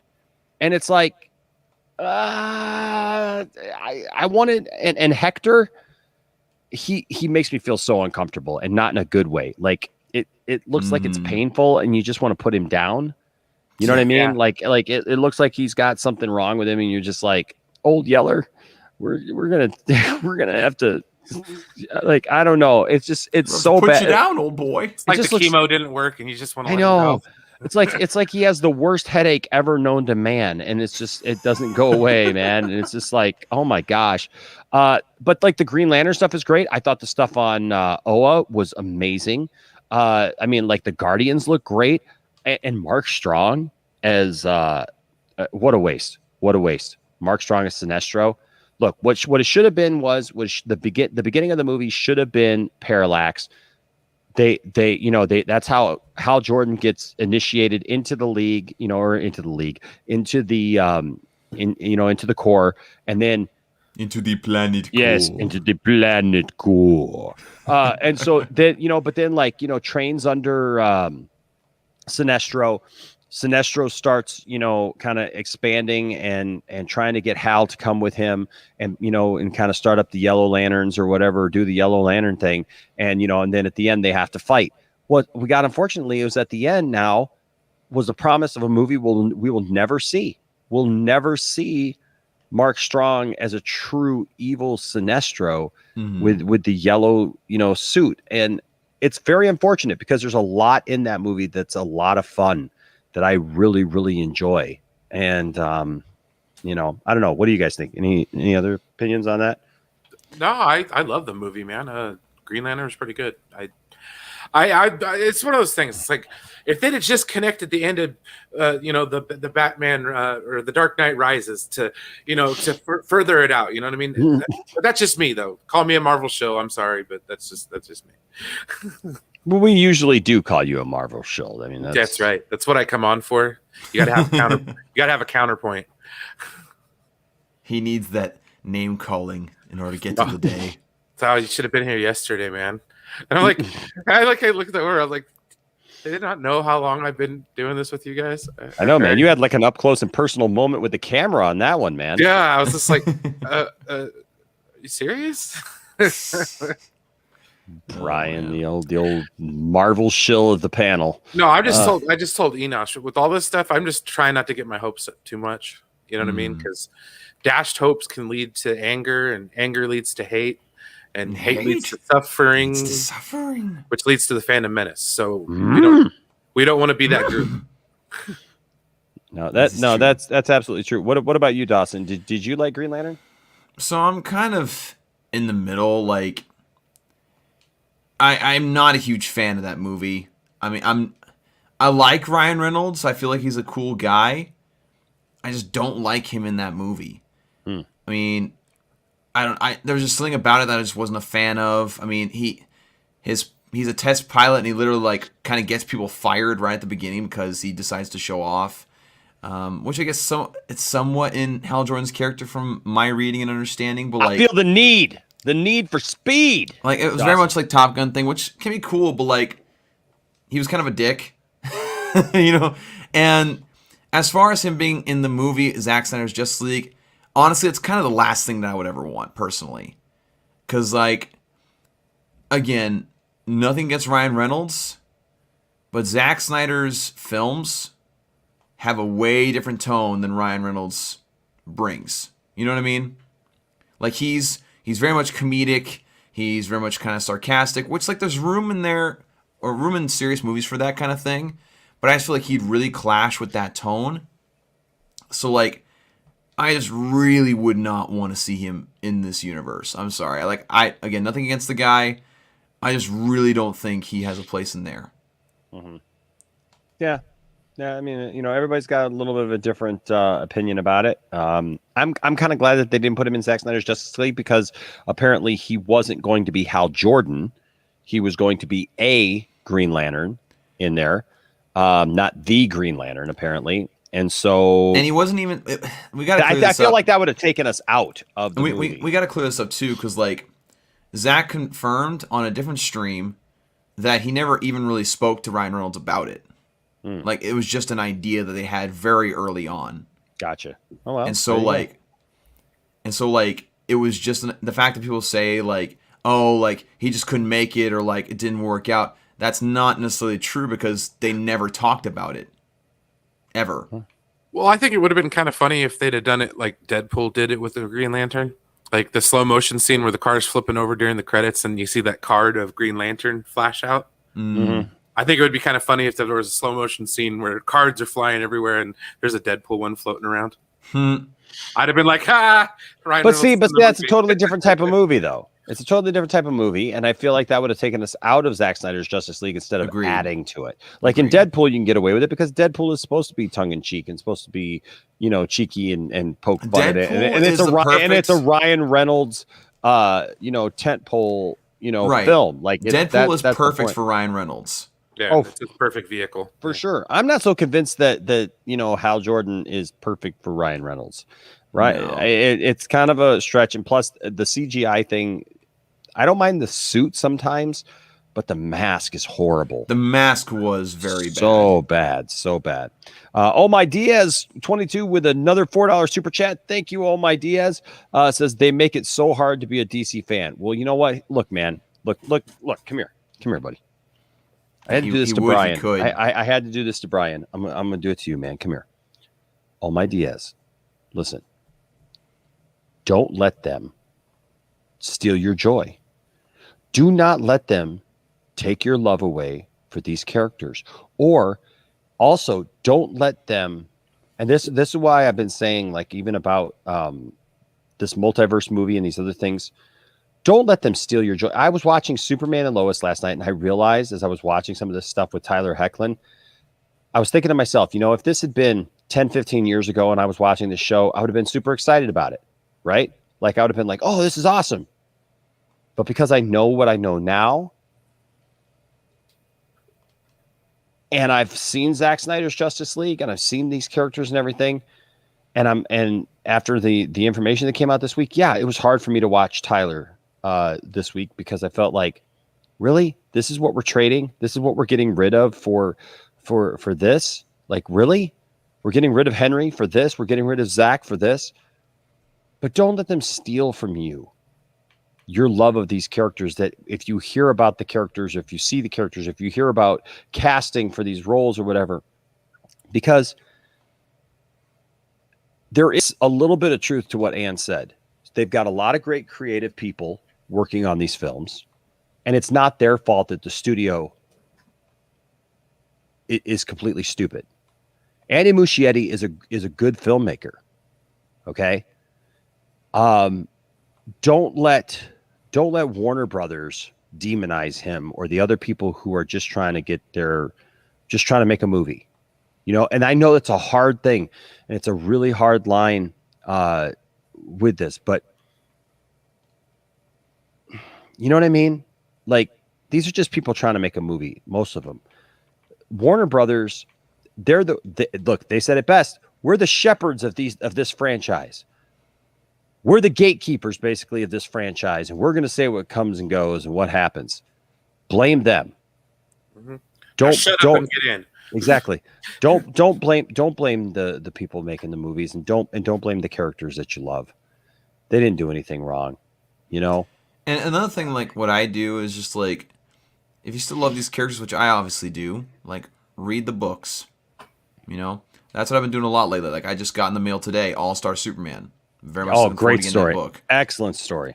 And like that's like book number 63 for me over the past like year.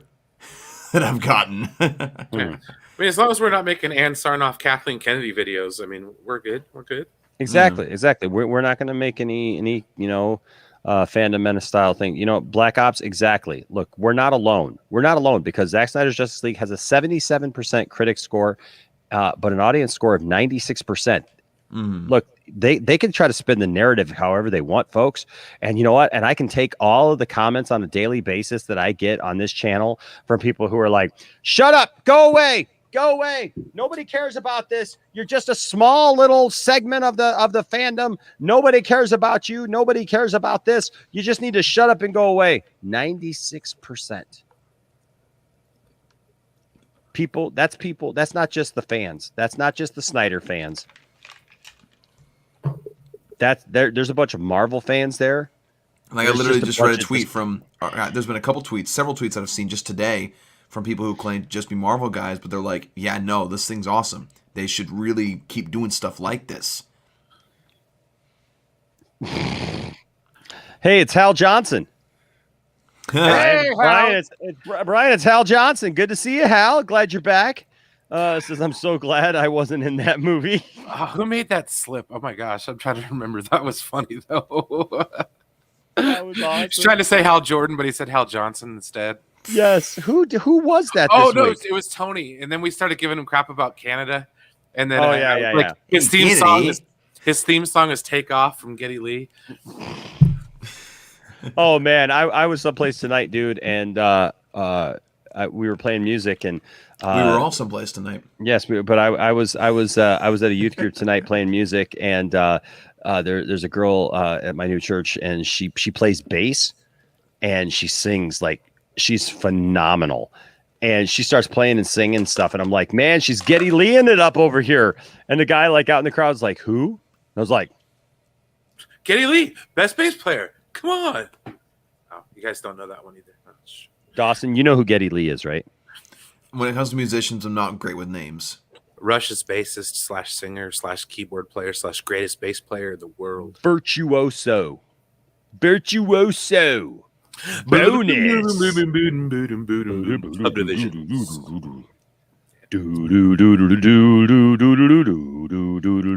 of fact, Saturday night, Nick and Lex are doing a listen party for 2112, the entire album, and then I'm going to go on afterwards and talk about it with them. I don't just love 2112. This is the special edition with the Blu-ray and all the good stuff. Okay. Yeah. No. What an awesome band. How are they getting away with that, Nick and Lex? They don't monetize at all. And they stop halfway through and talk about it. I'm the same thing. They actually listen to the whole song all the way through. Man, it's pretty crazy. Man. Hey, Ryan Hartwell with the $5 super chat says, how many households would it take for a movie on streaming to be successful? Should it be enough to pay back its budget, or is it all arbitrary? That's the thing. Nobody knows. Well, to the powers that be, it's arbitrary because it's. How many licks does it take to get to the Tootsie Roll center of a Tootsie Pop? 2 if you the buy it. The world may never know. The world may never know. We don't know. We have no idea what a watch equals. And the thing is, like, there's a lot of different variables to it as well. I mean, you have the subscriptions, you have the viewer count, you have the people who are subscribing to other streaming platforms and watching on those things. You also have the people who, like, eventually, when I'm assuming this is going to get a Blu-ray release, who buy that, right? Or who are buying things that encompass in that as well. Like, for example, if I were Warner Brothers, I'd really be paying attention to the fact that BVS Remastered sold out in 15 freaking minutes. I would be. But I like money. Yeah. There's another. I like money. I like. I didn't not say I like money. I don't not like you. I don't not like money. Oh, it's like that. They're trying to steal our sunshine, so we gotta go play that Len song from the late '90s. If you steal my sunshine, I was lying on the grass after Superman knocked me on my. Lying there and I thought I'd bleed. Then Superman flew down and he gave me such a frown. And he asked me if I did really bleed. I know It's up for me if I fight Superman. Yes. Not gonna get back upon my feet if I fight Superman. Gonna have to call the Justice League if I fight Superman. They're not doing anything for me. If you fight my Superman. Oh, Impromptu, baby. Oh, That's right. No, you're it's- welcome. Me and the There it Richard. is. I feel you, brother. Now I feel like I need to do that parody. If you fight my Superman. Hey, I texted you an idea of a parody earlier today, You did. You did. and it's gonna be great. Ah, he's gonna be our Weird Al, dude. Just wait. Mm-hmm. H Bart's here with another $10 super chat. Says What is it's up, gonna. H. Bart's? Yeah, well, H Bart's is awesome. I love H Bart's. Plus, I get to see Kermit every time he gives a super chat. That disgruntled face. I know, right? $10 super chat. Thank you so much. H Bart says it's going to be odd one day looking at these actors when they're old, and my future kids will be like, that old guy Henry Cavill used to play Superman. Same goes for MCU actors. Yeah. That's a really good point. That's a really good point. Yeah. Everybody grows old. Look at Michael Keaton. He's Yeah. coming back. So you know what? Henry Well- Cavill will just come back and play Kingdom Come Superman one day. You're Well, welcome. Apparently, Michael Keaton's coming back. Well, apparently, he might not. I mean, Mm-hmm. he's so freaking busy. Look at Christopher Reeves. I mean, the same thing. Who? It's Christopher Reeve. Thank oh you very my much. God. Who? Christopher Reeve. Oh, that guy I know. Oh, I didn't know who that other guy was. The you were only talking about. Superman ever.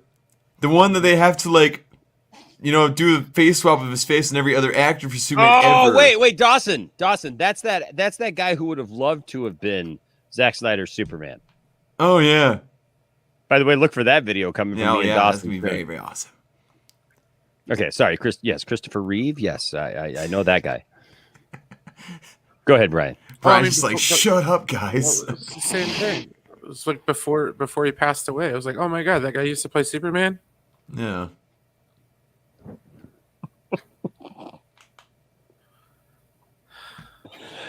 I'm getting beat up on your streams, dude. It's John Jackson. Look, it's John Jackson. John Jackson. It's John Jackson. Sup, Al Johnson. It's Michael Jackson. But no, H parts, like it is interesting, like to be able to look back and, I mean, like, look, we look back at like somebody like George Reeves. There's what the one you were looking for there, Brian. That was the Reeves. Yeah, man. I was thinking Adam West. Hey, you crapped the bed. You need this? Hey. Every Every movie's got to have comic relief, man. No, you're right. But no, it's interesting because you look back at George Reeves, and I mean, that's an older version, so it'll be interesting to see, like if these characters are still pushing forward in another, 30, 40 years. What I mean, when I'm 70, for example, like what is Superman going to look like in the public vernacular? Yeah. Well, I mean, I think the medium has changed over the years. Like, it was print, and then it was radio shows and cartoon shows, television shows, eventually into movies. So, I mean, it's been an evolution of comic books in general. So, like, I mean, hell, most people now, there's a lot of people now that don't even know about the comic books. They just know that the movies are kick-ass. You know what I mean? So it's like the movies have taken over the that part of it. So I don't know, man. Where do we go after movies are no longer, or comic book movies run their course? Because genres come and go. I mean, like, when was the last time Westerns were good? Mm-hmm. Long old time ago. Yeah, things change, right? I mean, like genres change. For Tastes change over time. I mean, yeah. So, This is true. I'm sorry, this John Jackson thing is. I love how they go away and then they come back with a new one, like every little while. John Jordanson.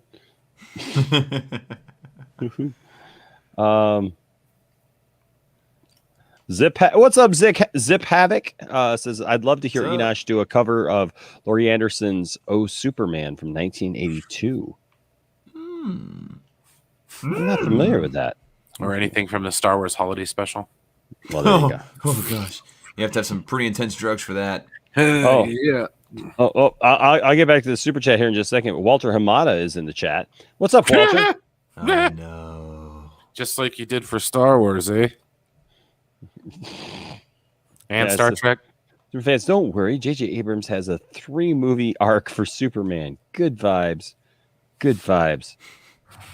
Oh, yeah. Well, any trouble? I'm here fishing, minding my own business. So Look, I'm gonna need you to leave. I'm gonna need you to leave. Brian's is gone. And because I think Brian thought it was going to be longer because it is a minute. I cut it short. Just be glad it's your stream. I'll do that one. I'll do the demonstration on my stream. I'll just stand up one day and you'll get bare midriff of Master of None. Hey now, we're looking forward to that. Not Happy Chat Monday. It hangs about 6 inches over the belt. My stomach. Get your dirty minds out of the gunner. You see the panic on Brian's face as he's correct. Like, hold on, wait, hold on.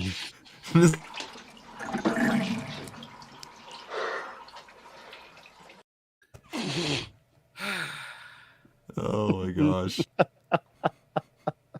H Parts with another $5 super chat says it's gonna be even more odd. Like people will be like Gal Gadot was Wonder Woman. Yeah. But I just have a feeling. Yeah, Linda Carter, I tell you what, is timeless, and I have a feeling that Gal Gadot is going to be that way as well. How is she still hot? Like after all these damn years. Linda Carter. Oh, dude, she was in the Super Troopers movies as the mayor. Like smoking, gorgeous. Yeah, right, Lewis. Enosh will never be old. No. Wait, what? Hey. He says, yes, he will. I'm just joking. No, I'm already there, man. I can't get out of bed without a handful of ibuprofen, so. John's like, what's happening? John Jackson, they're having a conversation. Oh, boy. I love it. Oh, my gosh. Don't worry, guys. You're going to love the Hamadaverse. Oh, 3 movies a year and 4 spin-off shows on HBO Max. Everything's going to have a post-credit scene. Oh, my God. It's going to be amazing. It's going to be so original. Oh, my God. And not conceived as derivative at all. I don't know. Have you heard anything, Dawson, about if that BVS remastered is getting put on HBO Max? I mean, they said for a while that it was. Okay. In fact, there was a time where they said it was going to be on HBO Max the same day as Zack Snyder's Justice League. But they moved that back. Oh, yeah, that's right. What happened? Well, you no say. Well, I feel like you dropped the ball on this one, Dawson. What did I do? You know what you did. I just can't say it on air. You know. What? I think I figured it out. Linda Carter's secret to ageless beauty. All those cosmetics she hawked back in the day. Oh, yes. What's up, so Rush? Money is the key. Mm-hmm. It's the key to everything. Cures everything. Bruce, listen to me now. It's money. Money is the key. And Bruce is like, all right, we'll have a lot of that, so I'm good. Rich. And Cyborg's like, hold my beer. I got to be honest with you. That was one joke that I was really surprised was actually in the Snyder Cut. Me too. I was really surprised that joke was in the Snyder Cut. I mean, I didn't hate that joke in Justice League. I thought it was an okay one. So like, I wasn't mad that it was in there, but it was surprising that it was in there. I was like, oh, okay, cool. Yeah, at first I thought it said Ann Harloff. Ann Harloff. We have Bat Wheels and Super Pets coming for you guys. Oh gosh. Hey, Jeff Johnson's here too. The whole gang. It's the whole man. Warner Heck Brothers yeah. crew. Heck They yeah. know about you. The Where's Poindexter Kishihara at, Lounge. The Poindexter Lounge is kicking on all cylinders. Oh, we are trying to unite the fandom of DC. By telling us to go F ourselves, huh? Yeah. That's really uniting language there. We will bring DC back to its light and fun roots. And honestly, it's really disrespectful of you all to send death threats to me. Oh my goodness gracious. Oh my gosh. The Poindexter Lounge does not condone death threats in any way. Thank you. Thank you. That's what Oh, it is. yeah. J.J. Abrams is here. Haha. Gonna ruin Superman like hell. Like you killed my Star Trek. Oh, uh-oh. Oh, you done did it now. The feelings are coming out. Oh. J.J. Abrams is the ruiner of franchises. Mark my words. I'm in a coke field rage.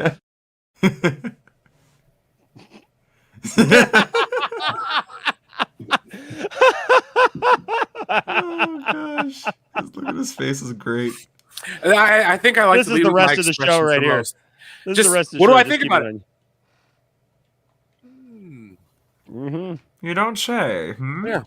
Fascinating. Yeah, there's Brian Masternun's comment right underneath his face. That's right. One of the things I like being on the show is I could talk in the chat and then on the screen. J.J. Abrams says, can't wait to ruin DC beyond repair. Hey, H. Bart's with another $5 super chat. Thank you. Says the only thing I hated about Zack Snyder's Justice League is he removed Kermit the Frog being Darkseid's master. I want the Kermit cut now. I gotta have the Kermit cut. Hashtag Kermit cut. Puppet lives matter. Hashtag Cotton Connection. Where's my ass? Cotton Connection. Someday we'll find it. The Cotton Connection. Oh my God. Jeff Johns. And you are amazing. You, the DCU, great. Oh, you make the DC. What? You make the DC. The Snyder Cut is a cul-de-sac. The Multiverse is the future, and we will finally be able to break the barriers that Zack Snyder put against us. Oh my gosh. All right. Playing the victim. Okay, so where did Zack Snyder touch you guys? Right. Hey, Enoch. Who's Enoch? Hey, Enoch. Enoch. Tell Ray Fisher, no hard feelings. We still good. God, I almost want to clip that and be like, hey, Ray. Amazing thing happened this week on the channel. All of the executives from Warner Brothers came in and they wanted you to know. They feel so bad. We were talking about Batgirl. We kind of got off. Josh, I can't not wait to do my Batgirl movie. Sure. Did you guys see what Ray Fisher said on Multiversity? No. So they asked him because of course at DC Fandom, Dwayne Johnson was like wanting to go up against the entire Justice League, right, and kind of doing that whole thing. And they asked him about it, like how would he fare against the Justice League? And Ray Fisher's like, well, first off, I'd ask him, what are your powers? And then he proceeded to list the powers that he have, and then I'd say, it does not matter what powers you have. Right? The Rock. Basically just saying like, it doesn't matter what your name is. It doesn't matter what your name. Basically saying like, yeah, no, it doesn't matter. We trash from like the entire league versus Black Adam. Yeah, the league would win. Jeff Johns, and you are an amazing wife and coworker. Thank you, honey. Jeff, I'll see you in the break room tomorrow. Oh no. I love Andrew Casali jumping in. And Sarnoff, you ruined Batfleck. Oh my God, that's really fun. Anne's math teacher chiming back in. Anne, can you help me with this big bag of chalk for old time's sake? Wow, there's like this whole conversation going on here, and I'm just imagining it's one person. Thank you, Justin Proper. Thank you, Justin Proper. I mean, it's Enosh with an SH. You guys are funny though. No. If you're on a phone, man, spell correct kills you. Oh, I had hit the check button so many times for it to put Enosh instead of Enoch. well, Ann has it right. We'll cast Enosh as Perry White. Lewis, is that you? No, Lewis. No. I refuse to have that character race swapped again. Wait, what? I like my Black Perry White. Just cast me as Larry Bird. I'll just come in out of nowhere. Larry Bird. Larry Bird. Arkham Gaming with a $4.99. What's up, Arkham Gaming? Oh, he froze. Larry Bird. Says, hi, Enosh. I read more in the Michael Keaton situation. I wouldn't want him to risk his life to be in the Flash movie. That wouldn't sit right for me. Well, yeah. Okay. So I know he said that, but look, things are opening up. People are getting, the vaccine. They're getting the vaccine. Masks, me and Tiffany have been vaccinated. People are wearing masks. People are, I get the concern, and it's always good to take precautions. But he's filming a ton of other stuff, so he can't just say, "Well, the Flash is going to do it," because he's like literally making a bunch of other stuff right now at the same exact time. Because, again, be careful. Obviously, if that's something you're concerned about, but at the same time, there's things that are happening right now that you can do that make it safe. It's not like going outside is going to kill you. I don't know. I think. Have you seen The Happening? Hey, that's a terrible movie. Don't even. It is a terrible movie. Why did you say that name? Hey, Plants, what's going on? What's going on, Plants? Trying to kill us, huh? What do we do to you, huh? What's going on, Plants? I produced Entourage. Hey, Jeff Johns, you got my number, buddy. All I have to do is shave it off a little bit more. I could be Lex Luthor, no problem. All right. Body positivity, guys. Think about it. Body positivity. Yes. That would be the body positive Superman. The hero for all those overweight fanboys that read the comics growing up. Nice. Oh, that's funny. H Barts with another $5 super chat. Wow, man. Dang, wow, you guys. Wow, I just can't believe it. Wow, you guys just keep on, and I'm very, very thankful. I'm very, very thankful, man. But another $5 super chat says, I hope in the Flash movie Barry erases George Clooney's Batman.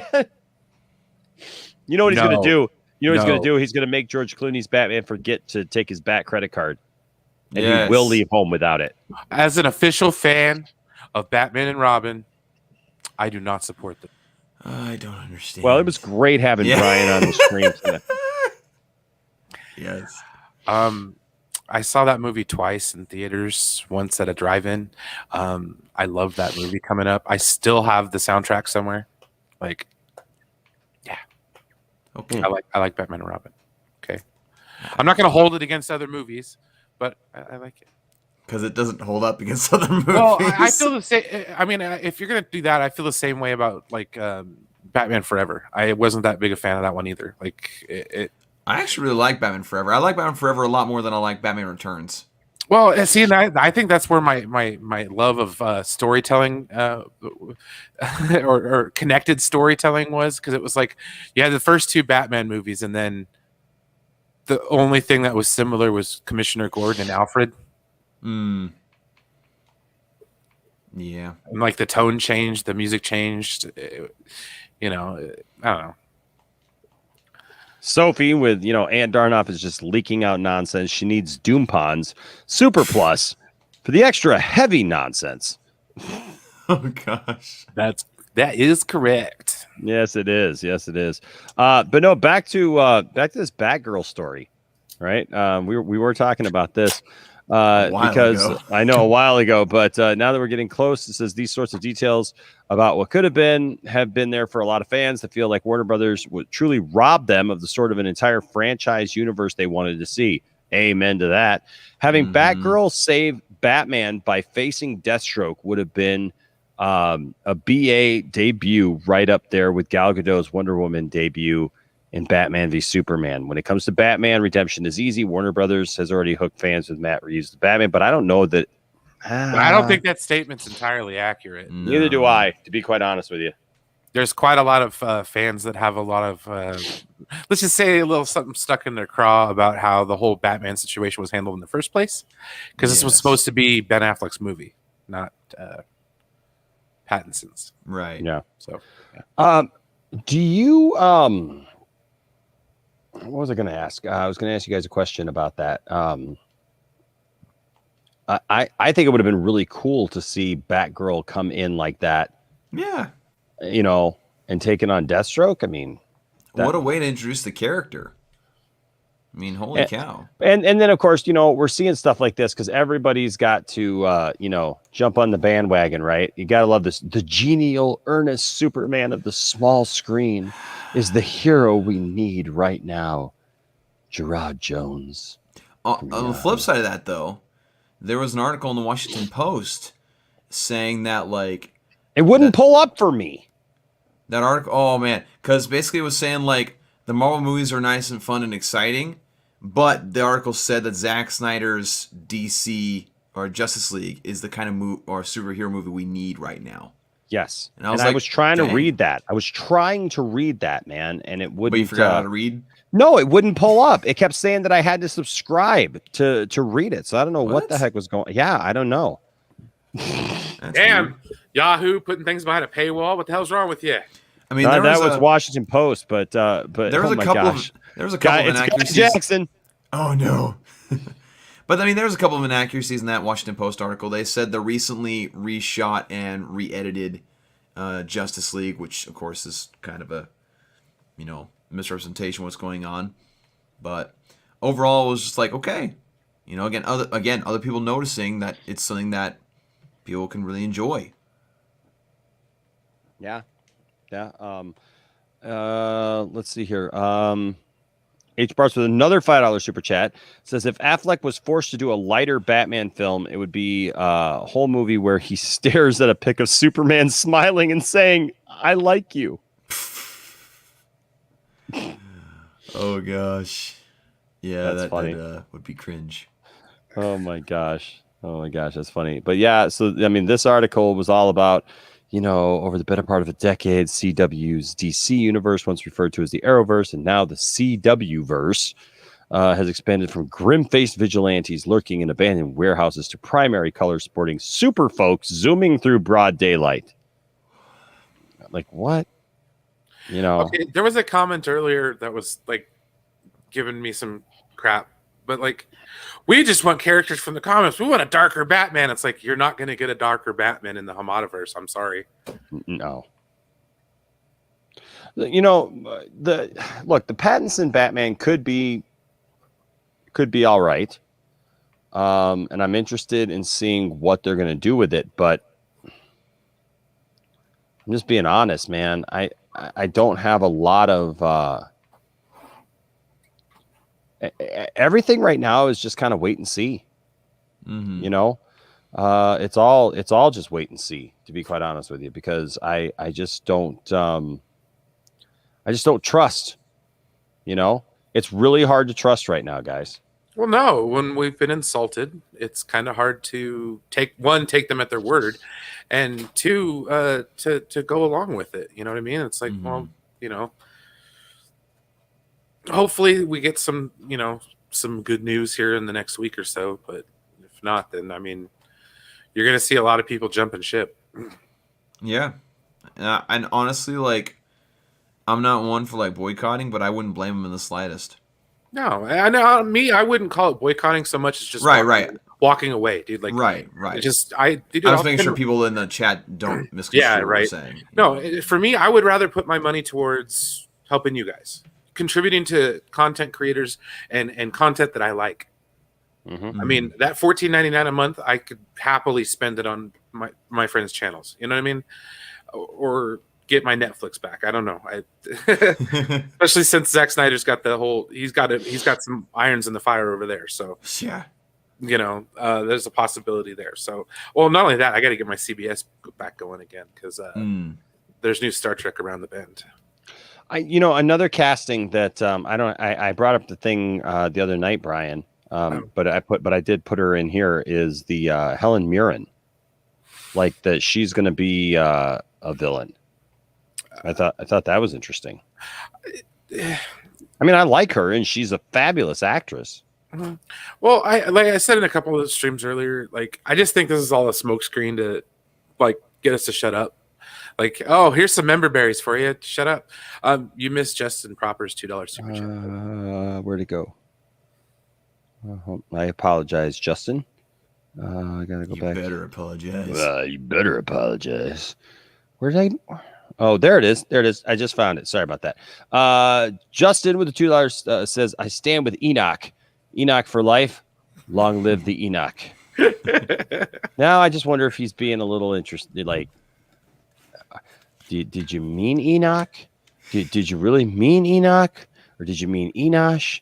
Are you kind of a big deal? Do you really love the lamp, or are you just saying? Are you just looking at things that name people whose names begin with E in the room, and saying that you love them? Scotch, Scotch. There it goes down. Down into my belly. Kind of a big deal. That escalated quickly. Do you really love the lamp? Oh my goodness. Oops. Hold on a second. It's called Sex Panther.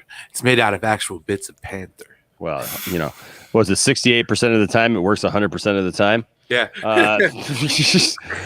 H Bars with another $5 super chat says, now that Affleck is healthy, I think he wants to come back. He did the nightmare scene, and when he put the suit on, there's no way he did not say, "I'm Batman." That was never the problem. Right. He always wanted to be Batman.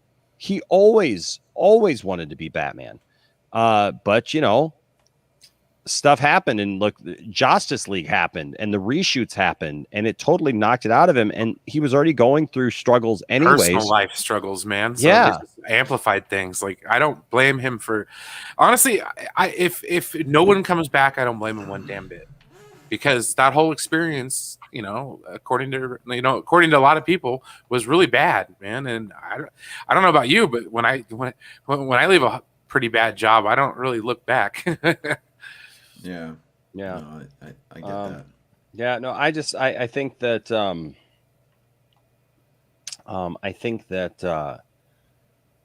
that it wasn't him, it was the situation around him, and then obviously the struggles that he was going through, that hyped up, harped up on top of it, and just piles up, and what are you gonna do? Let's see. Whoops, one more here. We got Arkham Gaming with a $4.99 super chat saying, I feel like Michael Keaton wasn't necessary to have in the Flash movie. I don't care if he's in it or not, but I'm excited for it either way. So I'll be honest with you. As excited as I was for a Flash movie, Michael Keaton coming back was a huge deal to me. I'll be honest. I'm just being honest. That was really a selling point for that I actually, well, I'll be honest with you, Muschietti coming on board and actually being committed to doing it was huge for me, because I like Muschietti. I like the It movies. I like his style. And so I was cool with that. But when they said that Michael Keaton was coming on board, look, we had reported on it several times that there's been rumors and talk for a long time about him doing a Batman Beyond kind of thing. When that was there, and then you're going to tell me that Affleck's in it as well, and the Flash, and now Supergirl, and look, it sounds amazing on paper. I just don't like the fallout that has to be to get us there, because people have been treated improperly to make this happen, and that's my only thing. Am I going to go see it? Absolutely. I am not going to stand here and lie to you and tell you I'm not going to see this thing, and from my cold dead hands they'll take it. That's not this. That's not my heart. I love DC. But my problem is that I know that I'm going to go watch that movie, and I'm going to know that they screwed Ray Fisher. Yeah. And that's not going to sit well with me. No. And so you know what? It's gonna rub me the wrong way now every time I watch that Flash movie, no matter how good it is. That it's like you guys didn't have to screw Ray Fisher, and it's a show of bad faith.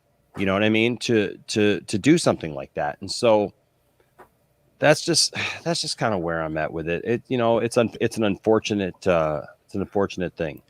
I think it's funny when I first saw the article about Michael Keaton and not being certain about being in the movie, and I literally tweeted out like, "Okay, so this is the Batman for the next 6 films, really?" Like, again, I love Michael Keaton. Don't get me wrong, but like, he's not even certain if he's going to be in this movie. What makes people think he's going to be in the next like 6 Batman outings? That he's going to be the Batman of the DCEU, or that he's going to be this like Nick Fury-esque figure? Isn't he like 70 some odd years old? Like, yeah, I mean, that idea was preposterous to begin with, unless it did like a Batman Beyond thing, which you mentioned. But people were literally like, he's going to be the Batman, he's going to replace Batfleck, and that was my big issue. Like you, Enosh, as soon as I heard he was coming back or that the idea of him coming back, I was like, okay, cool. Like a multiverse thing that makes sense, right? It would work out pretty cool. Awesome opportunity for some great fan service that makes sense. But then the whole thing, like, oh, he's going to be the Nick Fury, is like, okay, what?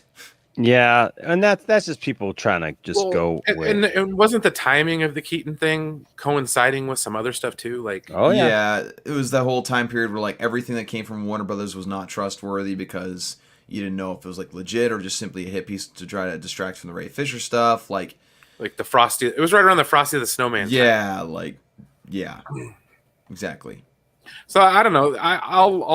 I'll watch it, but I'm not going to go to the theaters. I'm going to digitally download it. By the way, Dawson, I wanted to show you this. Guess what came in the mail? Oh, nice. My Jim Lee Superman came in the mail. Yep, that one. I got that one. It's on my shelf behind me. I wish you could see it, but the camera's not working. So, yeah, go ahead and show off your black and white one. Screw you. That's a good-looking Superman there. Oh, you got the set? Oh, what? And I got the black and white one. Nice. Heck yeah. But I didn't have the Batman one. And you and I were talking that one night. And I was like, I'm going to order that thing. And nice. So I did. Speaking of Batman, Superman, and Wonder Woman, I'm thinking of holy crap. I'm sorry. Go ahead. Go ahead. Sorry. I'm thinking of getting there's the Batman, Superman, and Wonder Woman Year 1 story or Earth 1 stories. Mm-hmm. I'm going to get that box set of those 3 origin stories, which I'm very, very stoked for. H. Barts with another $5 super chat says, in some alternate reality, this stream is us talking about the hype for Justice League 3. Yeah. And what a glorious timeline that would be. Yeah. Well, you know what? Don't lose hope yet. Right. Gavin Cooley, hashtag Restore the Snyderverse says, nerdy, Enosh, and Brian. It's like all my favorite people on one panel. What's up, yeah, Gavin? dude. Thank you, Gavin. Oh man, that's super nice of you, man. That's Gavin's awesome. Gavin is awesome. I like Gavin. He's good. He's good people. He's good people. He very good people. He always makes me laugh, and he always puts up with Nicotina, which is always good for me. You know where I like to take my good friends, guys. Oh no! Like when we go out someplace, we're going out. It's my favorite place. We go out to eat, like since we're all here together and our favorite people are on the panel. Dawson, I think it's your favorite place too. It's everybody's favorite place. Just play all over town, people are talking about the lunch trench. It's the ditch where you can eat your food. How did that start? Did he just like drive by a ditch and think that'd be a fun thing to write a song about? Yeah, we talked about it here on the channel when I interviewed him. He's just like, I was there and I saw this. It's a little thing off the highway, and I was just like, you know what? I got to do this. Yep. Oh my goodness, Roger! Oh, look at Roger with a $49.99 super chat. Oh my gosh, dang, dude. Like, you know what I love about this stream? Like, because we've had a lot of hype this last couple weeks and everything. We've been like high energy. And tonight we're just kind of like sitting there, like just kind of chatting, like, and this is wow. Roger, this is Wow. This is awesome. Thanks for following me back on Instagram, Enosh. # restore the Snyderverse. Whoa, man! Thank you for trusting me that much, man. With that, yeah, we're just chilling here today. But man, you brought some excitement, and some energy to the show. Whoa! I think we got a show. Oh yeah, we got a show. We definitely got a show. Oh yeah, there's a show. Dang, man. Roger coming in with the... My goodness. That is awesome. Beautiful. Oh my gosh, that's amazing. Oh my gosh. William Powell. Hey, there's William. Hey man, I don't know if you heard me earlier, man. Like I don't know what happened, dude, but I tried to look for your because I even had you message me last night because I couldn't find your DM on Twitter, and for some reason it's gone again. Like I am literally looking at this, man, and I cannot find your DM because I was going to send you a link earlier tonight. But says Zach is sending signals. He wouldn't be if there wasn't someone he's trying to demonstrate to. We are still in the game. Because he did post on Vero about the Justice Gray edition, talking about don't cancel HBO Max, and basically saying like play it on repeat. Like, and people asked him like, is the fight still worth fighting? He's like, it absolutely is. Mm-hmm. So and people keep saying like, oh, he's done with it. Like let me finish. And it's like he's not. He ain't done. Not with that kind of comment. No, not at all. So yeah, I mean, with the boss saying it's not over, it ain't over. Let me can I tell you guys something? William is such a great guy. I got to say this. So everybody knows that I had some job issues there, for the last few weeks. And I think some of those are starting to I'm starting to get a little bit more clarity on what I may be doing next. But I did get laid off and I was trying to figure that out. And I want you guys to know, William is such an awesome guy. He literally, he sent me a message about some jobs, about a job. Oh, wow. And was like, and was like, Enosh, hey, here's some information about something, for the company that he works for. And I was like, I love this fandom. Don't try to, my God, like seriously, you can't tell me that this fandom is just toxic, because there's so many great people in this fandom. Now, why? I don't. Hold on just a second, because he says that he just DM'd me, and the last one that I have is Dawson. So I'm not sure what's going on. Oh, no, there. So there you go. What in the world? I don't know what's going on. I don't think I'm connected.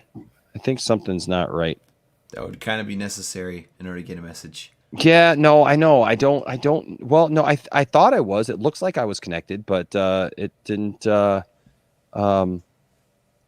Yeah, no. Yeah, we'll bring him in for me. I think we're going to be winding down here, but let's. I'd love. Let me bring him in here for just a second, and hear what he's got to say, because I know that he's got some thoughts here on what. No, man.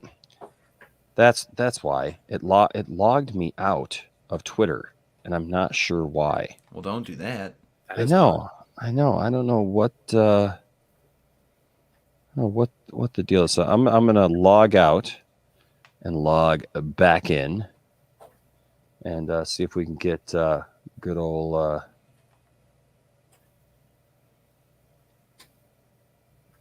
I know.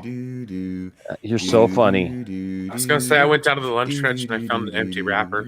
I was so sad.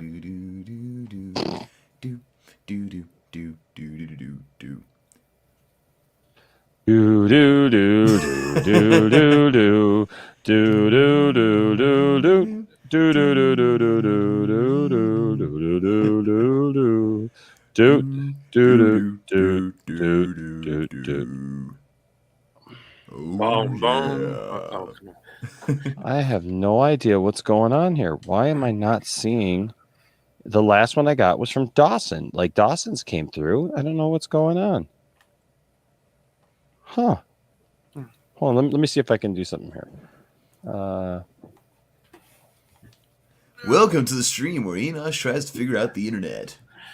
Actually, I said 20 minutes, but I gotta go, man. My back's killing me. That's fine. I don't know what in the heck is going on. Like, you guys got to know, I just reinstalled my my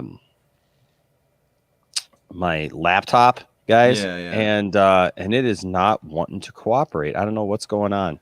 My camera's literally not working, so I feel I would really love to bring him in right now, and I can't.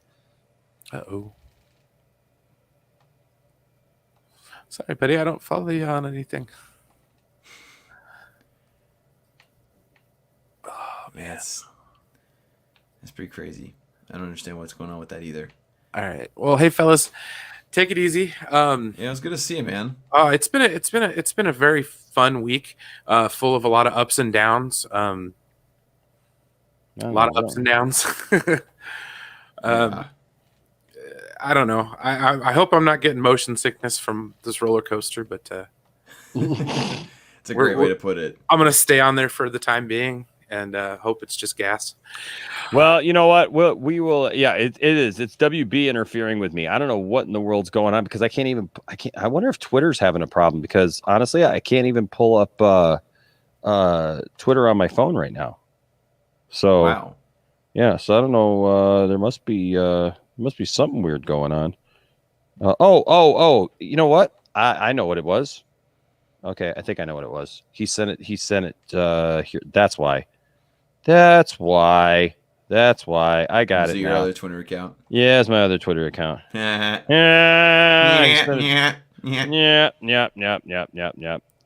We'll bring him in for a couple of minutes and then close up the show. But Brian, have you ever talked to William? Brian's not here anymore. Oh, Brian left. I'm sorry. Yeah. Did I say Brian? I meant Dawson. Dawson, have you ever talked to William? I don't think so. William is pretty awesome. He's got some great views. While we're waiting for him here real quick, says Arkham Gaming with another $4.99 super chat. Says Enosh, have you been collecting the DC Infinite Frontier, and do you think WB Universe will connect into an extended universe or just solo movies? Well, this new WB thing is obviously they're doing everything with it, so it's all going to connect into a bunch of stuff. Supposedly, yeah. I mean, and that's where we're at right now, right? Mm-hmm. Is they're saying all this stuff. I don't know that it's all going to happen. But speaking of people who don't know if all this stuff is going to happen, ladies and gentlemen, welcome William. What's going on, man? Hey, good evening. I give it 50-50 that any of this stuff is going to happen, but the 50% we could get, who knows? But these numbers that they came out with during that deadline article, with the terrestrial TV numbers. Mm-hmm.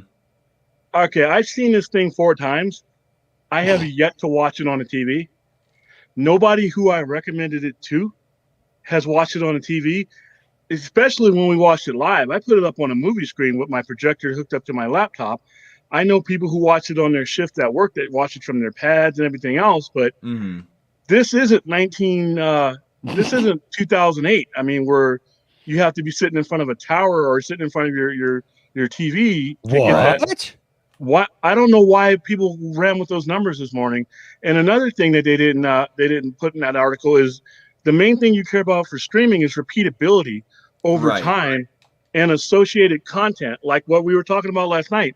Yep. I want to know if I see a bunch of jumps and spikes in my Superman animated or my Dark Knight Returns or my Man of Steel, things that were unique IPs that weren't happening before, that all has to count too. I don't even know why they bought Wonder Woman 84's numbers into it, because A, that was on Christmas Day.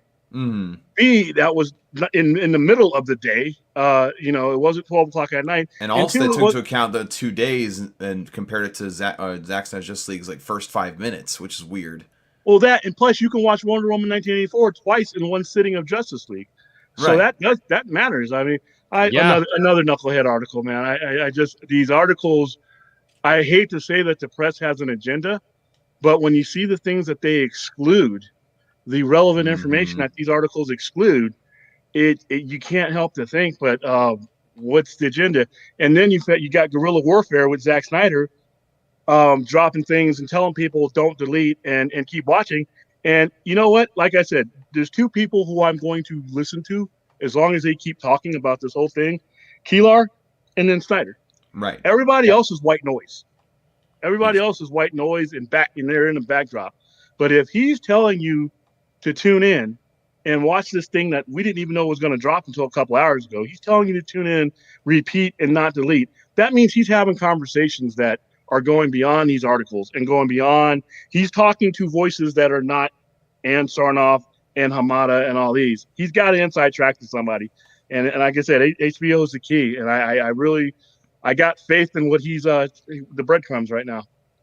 You're right, Enosh. I do like William. I knew you were gonna like it. That's why I wanted to hook you up with William, man, because I wanted you to see hear him, because man, you should have heard the conversation that we had last night, man. William was on fire. Yeah, I mean, great takes, man. I wholeheartedly agree with that. I mean, especially when you said the main two people to listen to are Zach and Keelar, because like again, Zach is of course like the guy in the. I'm here, but I'll be right back. Keelar is the main boss, you know. So I wholeheartedly agree with that statement, and I honestly think, and it's actually interesting that they're dropping this Justice League or Justice Gray edition now, because we're all wondering, like, okay, when are they going to announce other things? Like, when is that announcement going to be? Because, like, 2 days after Wonder Woman 84 got on HBO Max, there was, like, kind of like a weird little announcement thing that it would get a sequel, right? So it got it right after. But with this, it wasn't the case. And people were like, well, what's the deal? It has the numbers. But there was another version coming out. So they're obviously waiting to see how that does as well. I think this is a test. This is a test. Right now, there's a case being made to the HBO Max people, series-wise, who don't, like I was telling you last night, they're not in Ann Sarnoff's chain of concern or command. That's a completely different division. There's a case being made against some of the numbers that came out. When they put those numbers out, I'm pretty sure the people who this case is being made to are thinking, well, wait a minute, 1.8 and all this. But now this is a counterpoint. They're like, yeah, those numbers are what they are, but let me show you something. If I can get these people within 4 hours of hearing that this is going to drop to tear this internet up, we might push this into the realm of HBO Max, because it's a different set. It's a different audience. The Warner Brother audience, the only way you care about the first 3 days something is on the air if you're talking about box office, because the most important 3 days for a movie is the first 3 days it's released in theaters. But the whole nature of streaming is repeatability and keeping you engaged in the content for the whole month and afterwards. So that those numbers apply to Warner Brothers, the way they do things as far as movies, box office revenue, but they really don't apply to streaming. So I think what we're seeing tonight with Justice League Gray is a test.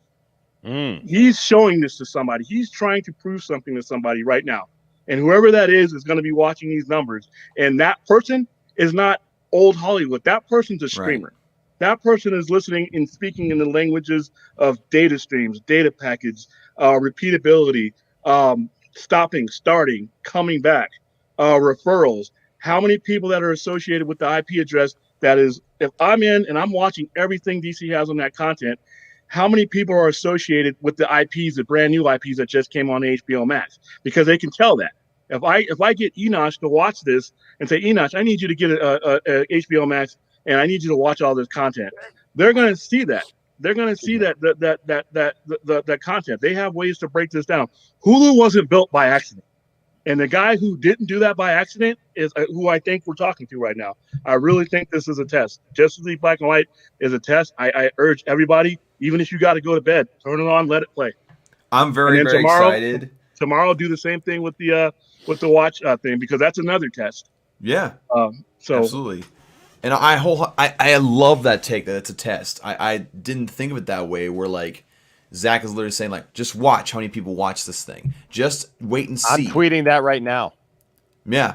And like, I'm so happy that my job, literally, we're out of work for the next week just because of inventory and everything. So like, I have nothing to do tomorrow. I can stay up as late as I want to watch this dang thing, and I'm gonna do it. Leave the laptop on. And here's another thing: the people who are putting on this test or who are watching this test are not going to give a rat's ass about terrestrial numbers. I can't believe that was the basis, the criteria that they use. I'm not saying that those numbers are false, but they're not relevant. Right. I don't turn on my terrestrial TV till I get home, and I'm out 12 to 14 hours a day. But I always have my cell phone with me. I always have my tablet with me. I have my laptop hooked up to every TV and streaming thing, and I have my Roku is not necessarily a terrestrial device. I mean, sitting at home. What are you going to tell me next? That only people who could turn the knob on their old 1988 TV counted in as far as the numbers? I mean, if you want to know where the shade is coming from, look at the criteria that they're using. I thought, like I said, it was ridiculous. And the tech heads have to be looking at this like, are you people? Did you get out of the TARDIS? And are you even from here?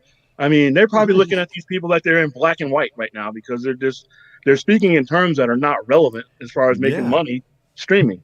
And that's a lot of these articles. Like they post these really oddly misconstrued and kind of mentally gymnastic arguments that like the fans see through. Again, like I mentioned before with a bunch of different people, I mentioned this multiple times in different streams, you know, is 10 years ago, stuff like this would have worked on fans, but fans are more informed now. Fans have a better understanding of what's going on behind the scenes just because of the modern age that we live in. And so like for them to try to like sell us this thing that we're not going to drink because we know it's BS is really kind of insulting to the fans and suggesting that we're stupid, which we're not. Or just going to tolerate. By the way, Justice is Gray trending. Yeah, and he's watching that too. Here's another stupid Imagine that, guys. Imagine that. Just by plan. They're comparing it to Wonder Woman 84 that had limited release. So if I'm really thinking about watching Wonder Woman 84, those numbers are compacted within a limited amount of time because it's leaving after 31 days. Justice League does not have those parameters. It's always it's HBO Max exclusive.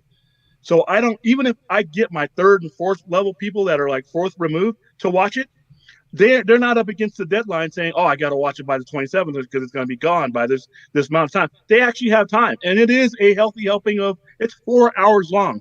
When you look at how your day is split up, there's 24 hours in a day. Now, you just dedicated 4 hours to that. So if and they don't put the emphasis on the multiple views. Multiple views for a 2-hour movie like Wonder Woman is one thing. Multiple views for a 4-hour movie, that should actually be worth more to them. Yes. And to the people who matter, it does. Like I said, I think we're talking to those people at midnight. I think we've got some people in on the conversation that can actually make a decision and not disrupt the company. Because if HBO Max says, hey, we're going to go forward with this in a series format, then you know what? It actually takes the heat off of Ansar and Hamada because they're no longer competing with the type of budgets that they would be competing with fighting for the. I always say, let's get out of the big screen fight for Zack Snyder's anything. Let's remove ourselves and carve ourselves a spot on the moon where nobody wants to come get us, but where we all know where it is. And that's all we need. We don't need to compete with their buddy and their egos. Their egos don't matter now. HBO Max's egos matter now because they can go on and make their box office budgets, and they don't have to feel like they're losing control of their thing because you know what? They don't have control over the CW. They do, but they don't. I mean, you're not going to see anything like the CW on a big screen. You're not. They can try it. Now that would be hilarious to see who gets fired when they do that. But but it has its audience. CW has its audience.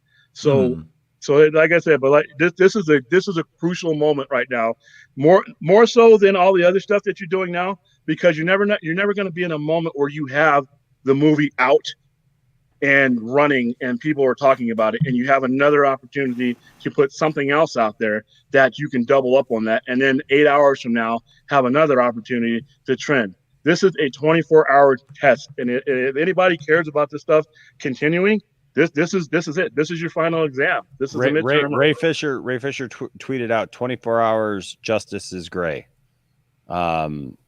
Yeah, so that's interesting. H Bart's with a $10 super chat says, I want to see a DCEU film focus on a hero being a parent as well, like Henry, Superman dealing with being a father, or Gal, Wonder Woman dealing with being a mother.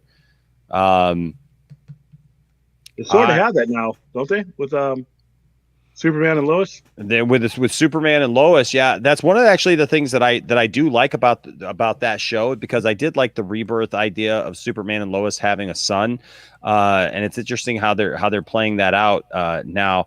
I don't know if I think that storyline probably lends itself a little bit better to a TV show as opposed to a movie, because there's only so much you can get into in a movie, where a TV show is always ongoing. It's developing and the kids growing up, and there's the relationships and stuff change over time. But that is the part for all the cheesiness sometimes that I see out of Superman and Lois, and the that's different. And the terrible character that is Jordan. See, I actually don't mind Jordan so much. Oh, I hate his character so much. It's actually kind of wait, hold on a second. No, yeah, Jonathan is kind of, but look, I love Jonathan. It's a CW show though. Yeah. Mm-hmm. And honestly, I've been predicting that they were eventually going to evolve Jonathan to the point where, because at first he was too quick to just be like, hey, that's cool, my brother might have powers, but I don't think his brother really has powers. I think that it's connected to that kryptonite they're finding, because you notice that if you didn't watch this week, spoiler for this week, but a certain thing happens to a character that happened to Jordan, and that was how we discovered him, shooting stuff out of his eyes and stuff. And that's kind of where that's going. Also, real quick, Whitaker Caton, thank you for the $5 super chat. Says, I'm watching Zack Snyder's Justice League for the 5th time, and I think this is possibly the greatest superhero film ever made. Whitaker, you don't have to wonder, man, because, dude, it is. It's so hard for me to rate Zack's superhero movies, because I absolutely love Man of Steel. Man of Steel won my heart like right off the bat. And as a Superman movie, it's like, to me, the best Superman movie. And then Batman v Superman is such an introspection into superheroes in general, and why they're superheroes, and how the world sees those superheroes, and Batman's angst and all those things. And now Zack Snyder's Justice League is like, hey, we brought all these heroes together. We opened up the world. This is the same world as Man of Steel, guys. And now this world is open. I mean, just through the doors right off. We got Darkseid. We got Granny Goodness. We got Desaad. We got a whole other universe of stuff. We got Green Lanterns. We got all this stuff. I mean, like, people are downplaying this. I don't think people are really paying attention. They're paying attention, but they're not like appreciating what Zack Snyder's Justice League does. It literally takes this little corner of the world and just goes boom and just blows the doors off. And so it's hard for me to look at all three of those movies and go, well, this one's better than this one, or this one's better. I mean, Zack Snyder's Justice League is fabulous, but you know what I mean? Like, each one, it means something special to me and something different to me. And what you're seeing now, and the reason why you see these blue checkmark people and the people who wouldn't give it a chance before, is because of the streaming platform. It kind of negates the Rotten Tomatoes and a lot of the pundits and everything else, because it cuts past them. So now, with the myth that was Zack Snyder and all the criticisms that pretty much created their own persona and their own legend ahead of his movies, that's not there anymore. Now you just have the movie. You have Justice League in a raw form, and now people can watch it without this whole affiliation thing. Well, I'm a Marvel guy. No, I can sit in my house alone and turn it on, and I can watch it. And now they're seeing it. They're seeing what people liked about it, and it has aspects that the general audience like. People like war movies. They like movies about gods, and that's what. If Justice League is two things, it is a war movie with godlike figures. It is literally a war movie. You look at these fight scenes, you look at the strategy, you look at the way Darkseid is thinking. And there's so much into it. And then there's a lot still to learn. Like, how could he forget where, the planet he was, with the anti-life, where he found anti-life? He didn't find anti-life. He engaged the planet the same way he engaged every world that he scores. But with the thing with Steppenwolf is Steppenwolf was there. He wasn't engaged in a fight. The mother boxes were there long enough to make that determination. Had Darkseid won in that 5,000-year-old war, he may have been able to make that commitment. But other than that world is just like any of the other thousands that he probably put his symbol in. And there's just a lot. They left it open. And for Ann Sarnoff to say, well, there's not going to be any more, her to say one thing, but the actual movie itself to leave the door open for more. You don't do that. You don't do that. You don't do that on a streaming service. You can do that on a TV show when the ratings suck and you're making the show and you think, you know what, we don't know if we're going to get another season, so we're going to wrap it up. But they didn't do that with Justice League. They didn't really wrap it up. Unwrap it. Oh, so, yeah. Well, like a trilogy does not end on 3 cliffhangers. That's not how you end a trilogy, is on 3 possible things. Arkham Gaming with another $4.99 super chat. Wow, man, you guys are something else. Thank you guys so much. Says Enosh, I'm excited for the Batgirl movie. Do you think that I don't know that the Batgirl movie is actually happening now, is it? I haven't heard anything about the Batgirl movie in forever because Joss Whedon was attached to that, and the last I heard that's done. Past. That's done. But that's the last I heard. I mean, unless there's something else that's floating around there, because I haven't heard any more about that. It says, do you think that that there will be in the Reeves do you think that will be in the Reeves universe, and next we will get a Nightwing movie in Reeves movie? No, absolutely not. Absolutely not. They're not going to expand. First of all, Pattinson is too young to spin off a Batgirl or a Nightwing yet. You'd be talking a long time coming before you'd be able to get a Nightwing out of that. And if they do, they're not going to spin it off in there because to me, Batgirl is going to be something that they spin off. If they ever do a Batgirl, it won't be set in a dark, gritty world. I almost guarantee you that they won't do that. And the Nightwing thing, I think they want to make Nightwing his own thing instead of even connecting him to Batman. I mean, maybe in callback something, but to say that he's in a different world, different universe all to his own.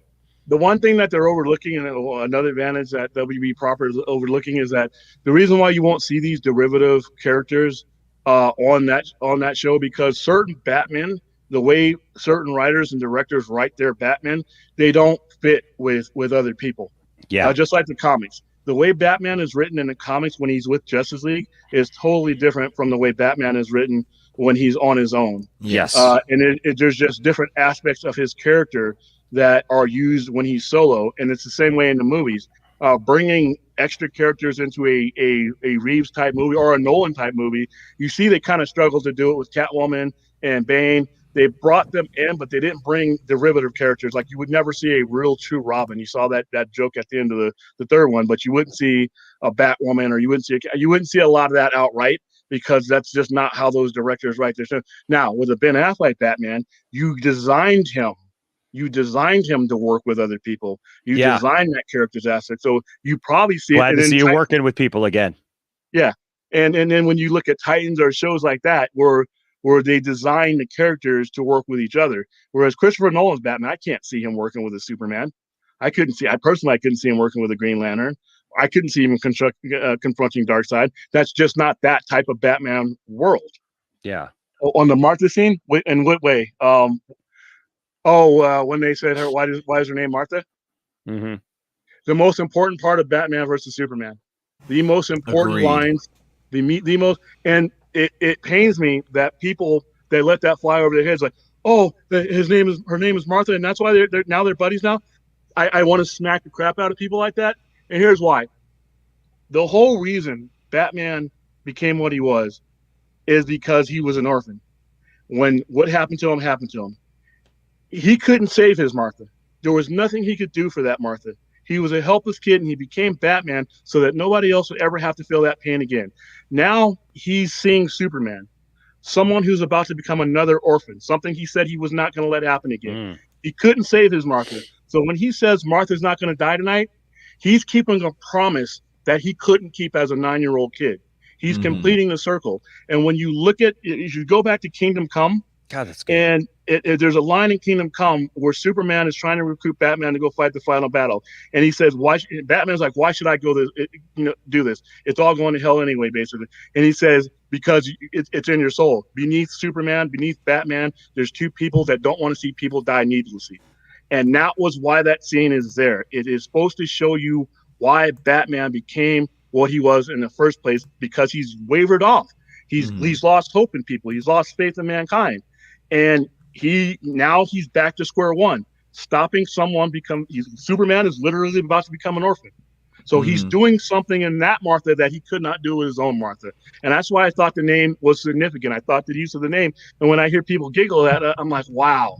It's like I just tried to describe astrophysics to a drunk dog. And I love the fact that scene actually addressed. I mean, we've seen it a couple times. Like mostly the only other time we really saw this was in Batman Forever, but dealing with Batman's PTSD.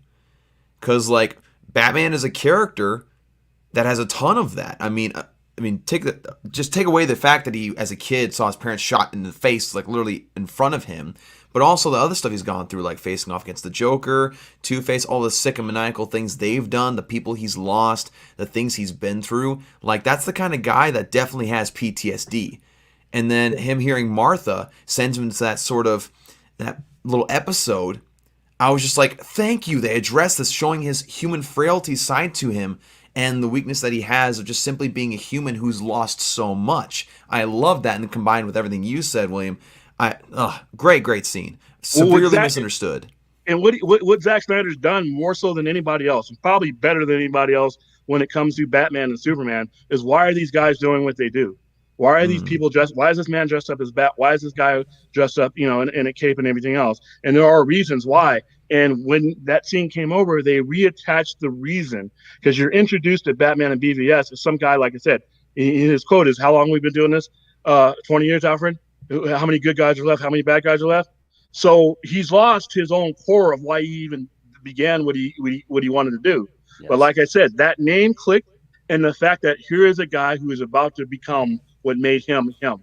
And he's determined not to let that Martha die, because he could do nothing about the Martha that he had no part in dying. There was nothing he could do, and he never wanted to feel that helpless again. And he wasn't going to let that woman die. And that's when not only that, but when he says Martha's not going to die tonight, because that his Martha did, he's going to make sure that didn't happen. And that was the most important line for me. Out of everything, do you bleed and all that stuff? That was all great action. But the core of the individual of what Batman was, it was in that line. And when I hear people mock it, I'm like, dude, these are the people who want to sit and watch cheesy surface developed superheroes. That why would this guy do this? Understand that what he's seen over the past one. Anybody who's been in combat, been in a war zone, you see stuff. You see stuff happen to other people. You see an environment that when you come back to the civilian world, that is different. You don't feel like you're one with the civilian world, and that's what Batman is. Batman had to be re-engaged in the civilian world because that's who he's there to help and save. I love that scene. Yeah, I did. Yeah, with 100 rupees, or Russian rupees. Thank you so much for that super chat. It says, hey guys, hope you are geared up for The Justice is Gray. Yes. I don't think it's available for us international fans. Just joined the stream. Well, welcome. Glad to have you here. I'll tell you what. You came at the right time, because William's here, and William brings everything alive, man. I told you, I told you, Dawson. Yeah. This guy, man. I'll tell you what. This is Dawson. Hi, Dawson. Yeah, nice to meet you. Nice to meet you. I've never watched a stream that you were on. I've always hear you, or I always hear about you, but I've never been able to actually see a stream where you were actually on. I've seen. I am the mythical Dawson Weedrick, so yes. Mythical Dawson Weedrick. H Bars with another $5 super chat says, if Jason Momoa was never cast as Aquaman, I think Chris Hemsworth could do the classic version. Nobody would care though. Nobody. No. All right, Chris Hemsworth's doing it. That's what makes, and I'm not to discount what H. Barnes is saying. He is 100% right. He could play a classic version, but would that version have been successful? Because that classic version would have acted like the classic version that people laugh at. I don't know if that. I mean, he would. Yeah, H. Barnes is right. Jason Momoa could do a perfect classic, but would the MILFs have gotten involved? Is the way they clinged on to Jason Momoa. Yeah, if they would have just brought in the blonde-haired, blue-eyed Aquaman right off the bat, the people would have said, "Oh, look, he's talking to fish," right? I mean, like that would have been the joke right away. Yeah, and that's another thing when it comes to this whole streaming content. Every time when Aquaman 2 comes out and makes whatever money it's going to make, if I'm the streaming guy, I'm like, that's going to end up on my streaming platform one day. Who created that? Why is Zack Snyder is an executive producer on all these movies because he created the versions of these characters. Yeah. So I got a guy here that can keep creating that content. They got to be looking at that too. I mean, the smart ones are, like I said, the ones he's speaking code to, the ones he's laying these breadcrumbs in for right now, they're watching a lot more than the Hamadas and these hit job articles. I can't take any more of these articles, man. You got to start reading them in the dorky Arnold Horshack's voice from Welcome Back, Carter. Right. Just start reading them back. These articles are bad, and they're coming out from credible places too that should know better. That they exist in a world where tech is king. So you're going to give me some BS about terrestrial TVs? I had to look up that damn come on, terrestrial TVs. All right, in a quarantine era where we're Zooming and we're streaming and we're doing watch parties, and you're gonna bring that's your game. That's the only thing. That's the only way that we have, man. Don't you realize that's the only way that we have to judge this by? But apparently, there's two conversations happening here, and it's nice to know that we can play a part in that other conversation. You know, because like I said, this is not an accident. This is not an accident. And Zack Snyder, when he speaks, he rarely speaks with wasted terms. He doesn't. Vero, no matter what he gets on, he doesn't. He speaks rarely, and sometimes he gives you those cryptic responses. He gave a cryptic response in response to that person saying that there's hope, but that was way more beyond the responses he gives. That was an instruction, basically, and I hope everybody heard.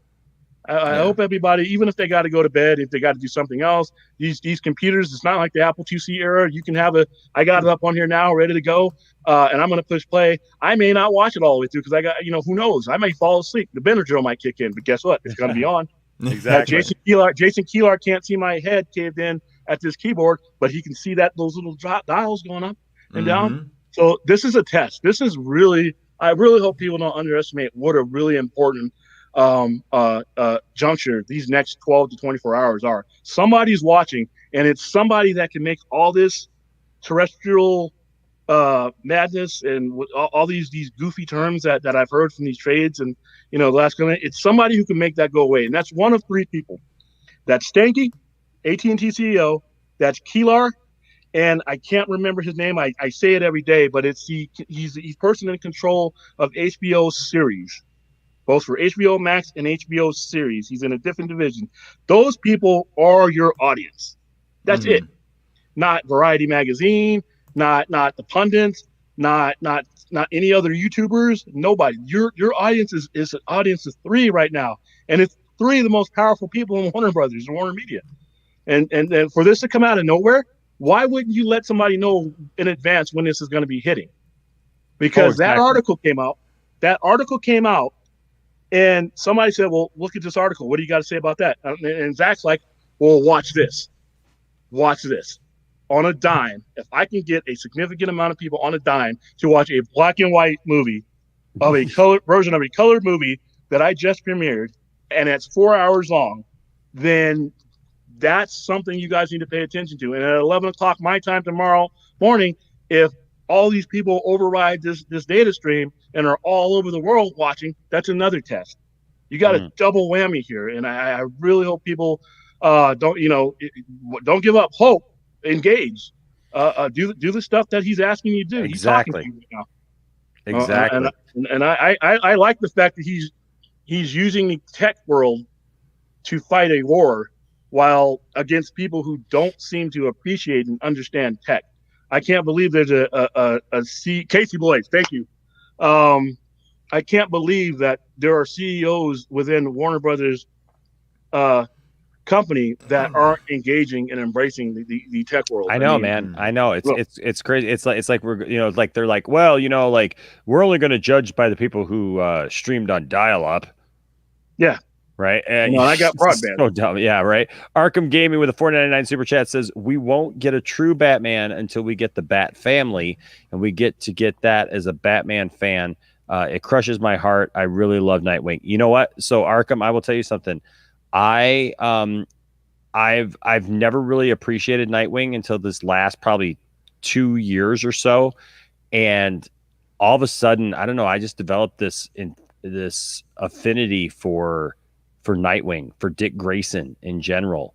He had always been my favorite Robin, and I liked Nightwing, but I didn't love Nightwing. And then I literally didn't have a Nightwing action figure, and all of a sudden I found myself loving Nightwing and loving everything about the Dick Grayson character, and like even watching Titans and seeing that show. Oh, I love that show too. I love that show. It has its flaws. Yeah, it has its flaws, but the great things about it override some of the goofiness about it. I love that show.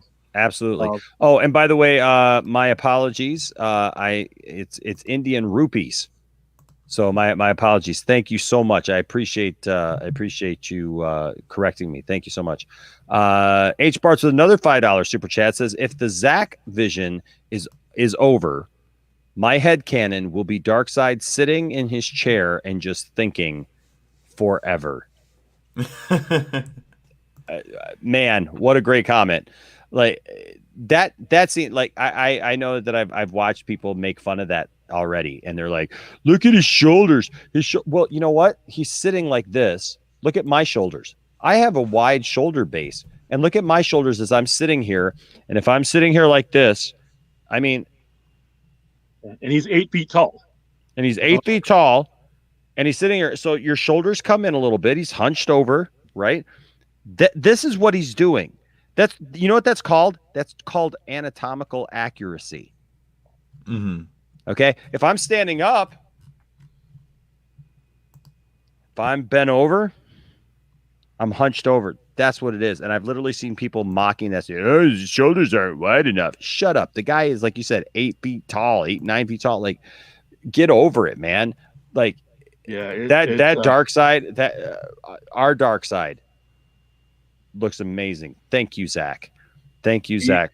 That is a scary. He's not in the movie a lot, but he hangs over the movie. Oh, yes. Just his presence hangs over that movie. And not only that, if you look at the movies as a whole, he hangs over all of Zack Snyder's movies.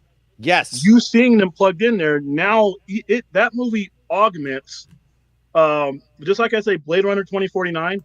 There's no which one is better. One augments the other if it's done right. Blade Runner 2049 actually makes the 1982 version a better movie, and you look at them as one. If you look at the Zack Snyder movie so far as one, everything has a resonance. When I go back and see that Omega symbol in Batman versus Superman carved into the ground and everything going on, and then I watch Justice League, and then I go back to it again, it fits mentally in a way that it did not before. And Darkseid only had to be in that movie a total of 7 minutes, but his presence hangs over everything, and that's the way a overall villain should.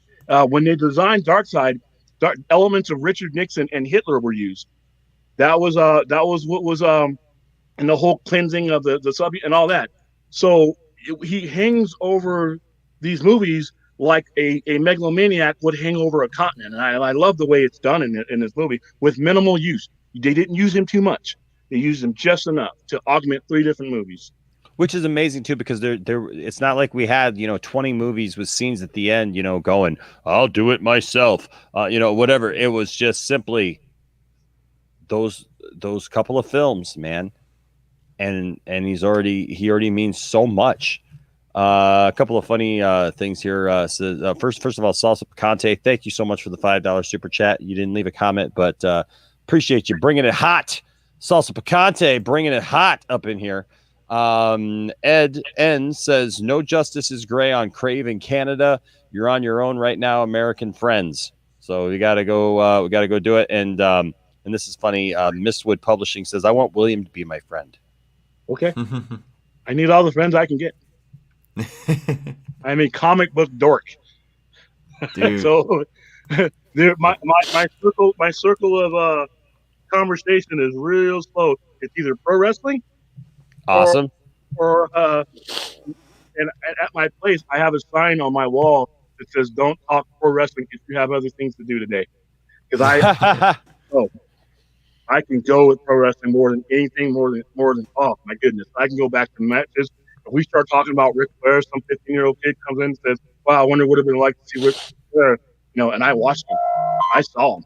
I mean, I prefer wrestle his best series of matches with Rick Steamboat, and I'll pull out my phone and I'll show it to somebody. Here it is, and here's how they, I feel sorry for you guys today who get to watch WWE, which in my opinion has been an awful product since the 90s.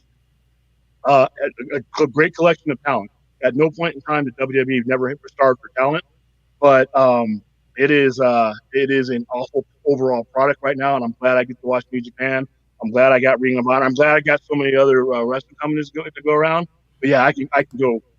I have a limited circle of people that can speak my language. So. Oh yeah. I don't know what's scarier, that or the guy fishing, but hey, it might be a tie. It might be a tie. It might be a tie. Well, guys, this was a great conversation. Thank you, William, for coming in here at the end, man. I appreciate it, man. You are welcome anytime, and I will. I finally figured out where you sent it to because it was at the wrong place. Okay. Yeah, one William, you'll have to hit me up on Twitter so I can have you on the show sometime because I'd love to have more conversations with you about this stuff. William, what's my story? I started collecting in the early '80s.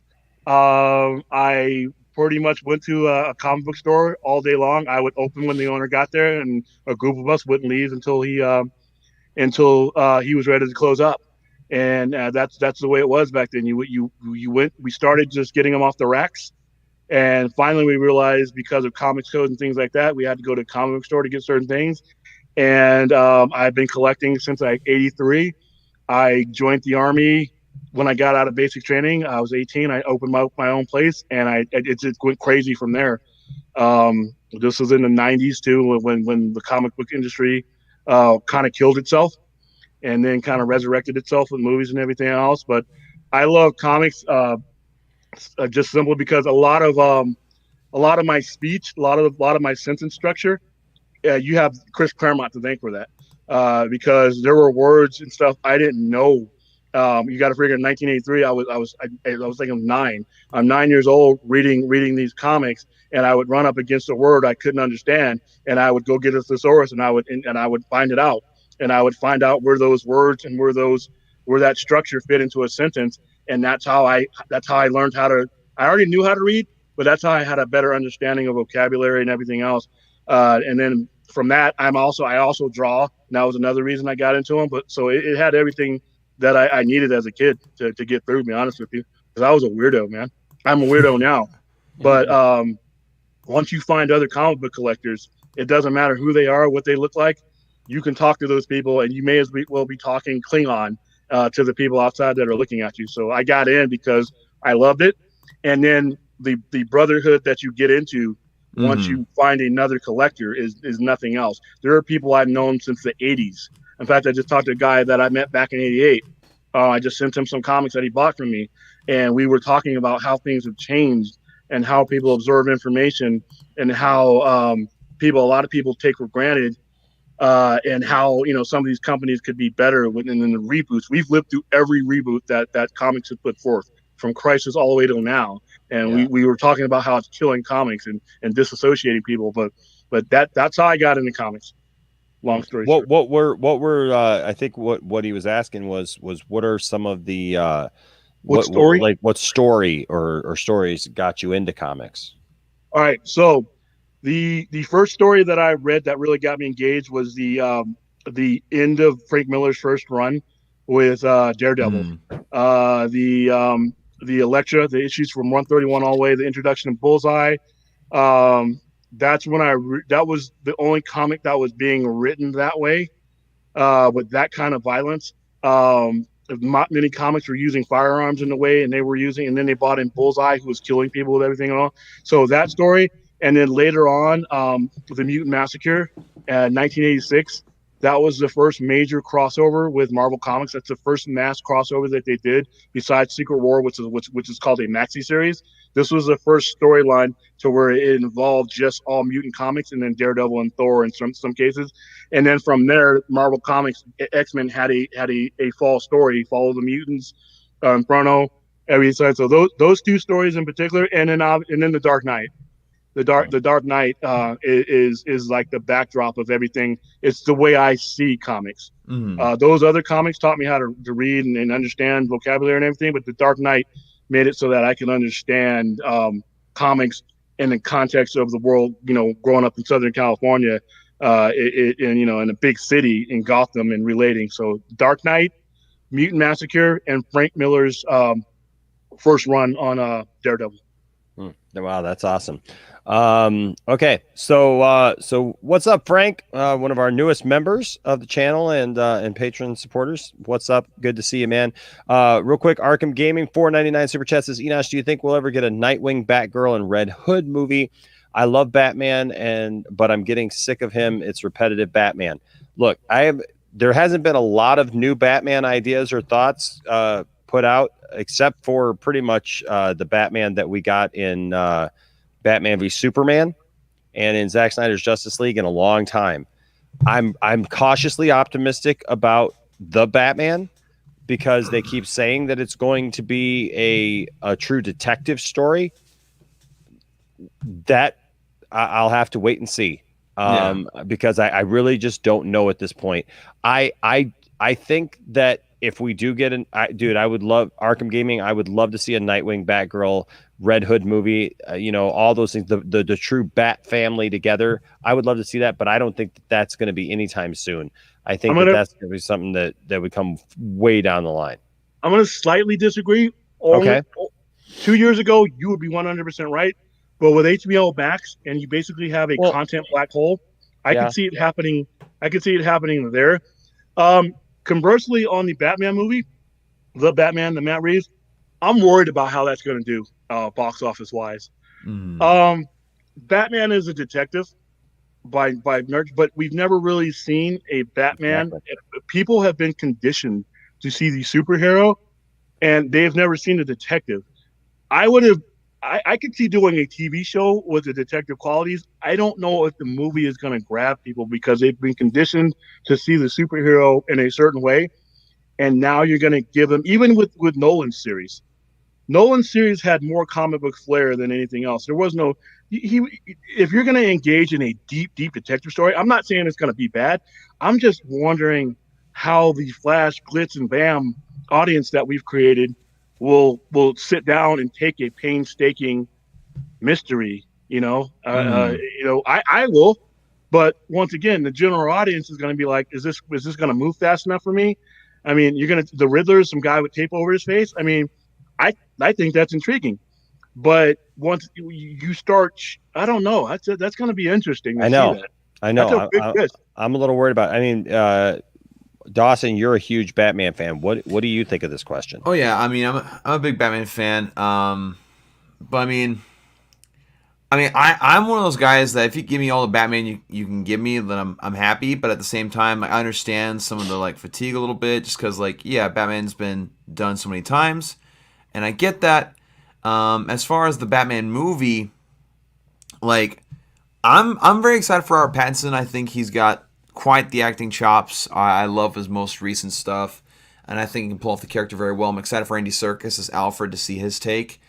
But I don't know. I understand both sides of the argument here. I understand both sides. One side saying oh, it's gonna be great, it's gonna be fantastic, it's gonna be very successful. But I also understand what William's saying is that it might struggle a little bit just due to some different circumstances. So it's one of those where literally, as soon as the big time marketing starts to come into play, we'll see how people are drawn to it. Mm-hmm. By that time, we'll have a different hierarchy and Warner Brothers in it. Yeah, and probably, you'll probably see some new faces around, or you'll probably see some people with different titles. Or they'll still be making the same money, but they'll be doing something differently. They'll no longer be a part of this division or that division. I think by the time that movie gets released, you're going to see an advertising campaign that starts with something that is originating on HBO Max and advertising the Batman. Because right now, they're not, Warner Brothers not advertising. I know contractually they don't have to, but them not viewing that as a way to boost their own IPs that they do have on the big screen, that's just leaving money on the table, man. Mm-hmm. I mean, Jason Kilar's doing more advertising than your film studio, and you just can't wish something to not exist. All right. Exactly.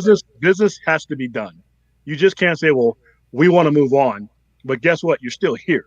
Yeah. All right. You can move on once this is released and you've made your money, but you're harming the Batman IP. You're harming the Superman IP by not promoting something, and you look stupid because everybody else is promoting it. People who didn't even like it are promoting it. And here you guys are saying, what's going on? What Justice League movie? You know, that's kind of sad. And then like I said, the era of Keelar will change a lot of this stuff. And I think, like I said, we're 15 minutes into that, a very, very huge test. And it's another leg on that throne of Keelar. Right now we're putting swords into that throne of Keelar right now. And the more we show up for these things, the more power he has to say, you know what, I'm going to make this decision. You guys had your chance. You guys had a long time, and you gave me Birds of Prey. You gave me in the good movies you filled them with nobodies that nobody wanted to see. So a great movie like Shazam made less money than anything else because it's not a big name character. Now you got The Rock, and guess what? The Rock has more power than anybody in Warner Brothers right now because everybody wants The Rock. Rock is like Viagra for your movie franchise. Like you said on Saturday Night Live, he did a skit that he's Viagra for movies, and he's right. So he has the leverage, and that's another guy that's in the audience too. If The Rock looks at Justice League and says, "I want that Superman, I want more, I want to engage that Justice League, or I want more of this." Yep. Guess who else had a show on HBO before that did well? The Rock. So there's a lot. This is a big. What you think? You think that they care what The Rock thinks?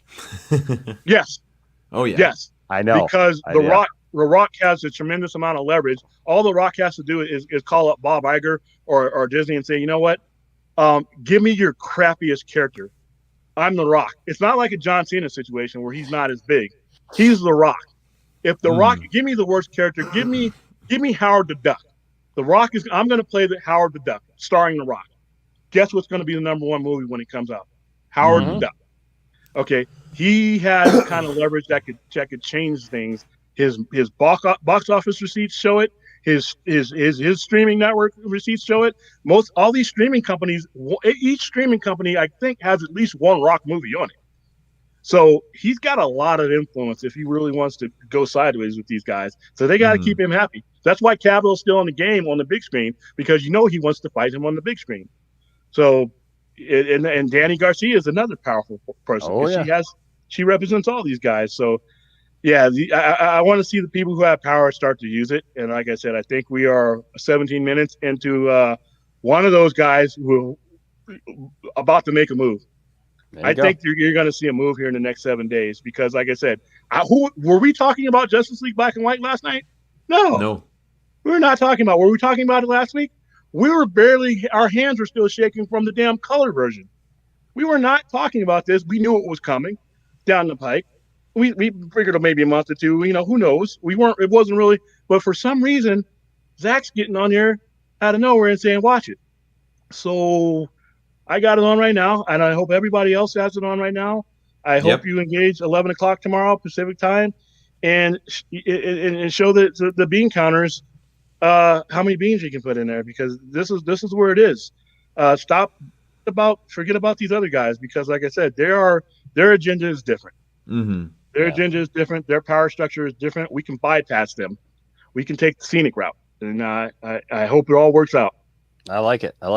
Hey, H Bart's here at the end here with a $5 super chat. Says some people think Zach will go to Marvel. I don't think Feige would let him do his darker stuff. Here's the thing: I don't think Zach wants to go to Marvel. Zach has got enough original movies to do, and original thoughts in his head, that he doesn't need Marvel. Look, people who want to paint Zack Snyder as the next Michael Bay or a version of Michael Bay just don't understand Zack Snyder. He is not a flash in the pan. He is not just a comic book guy. That's why his movies don't just look like comic book movies. He's not a war movie guy. Exactly. They're not just these popcorn fluff, buttered pieces of fluff. He is giving us something to think about, to really sink our teeth into. It's all steak, no grizzle, babe.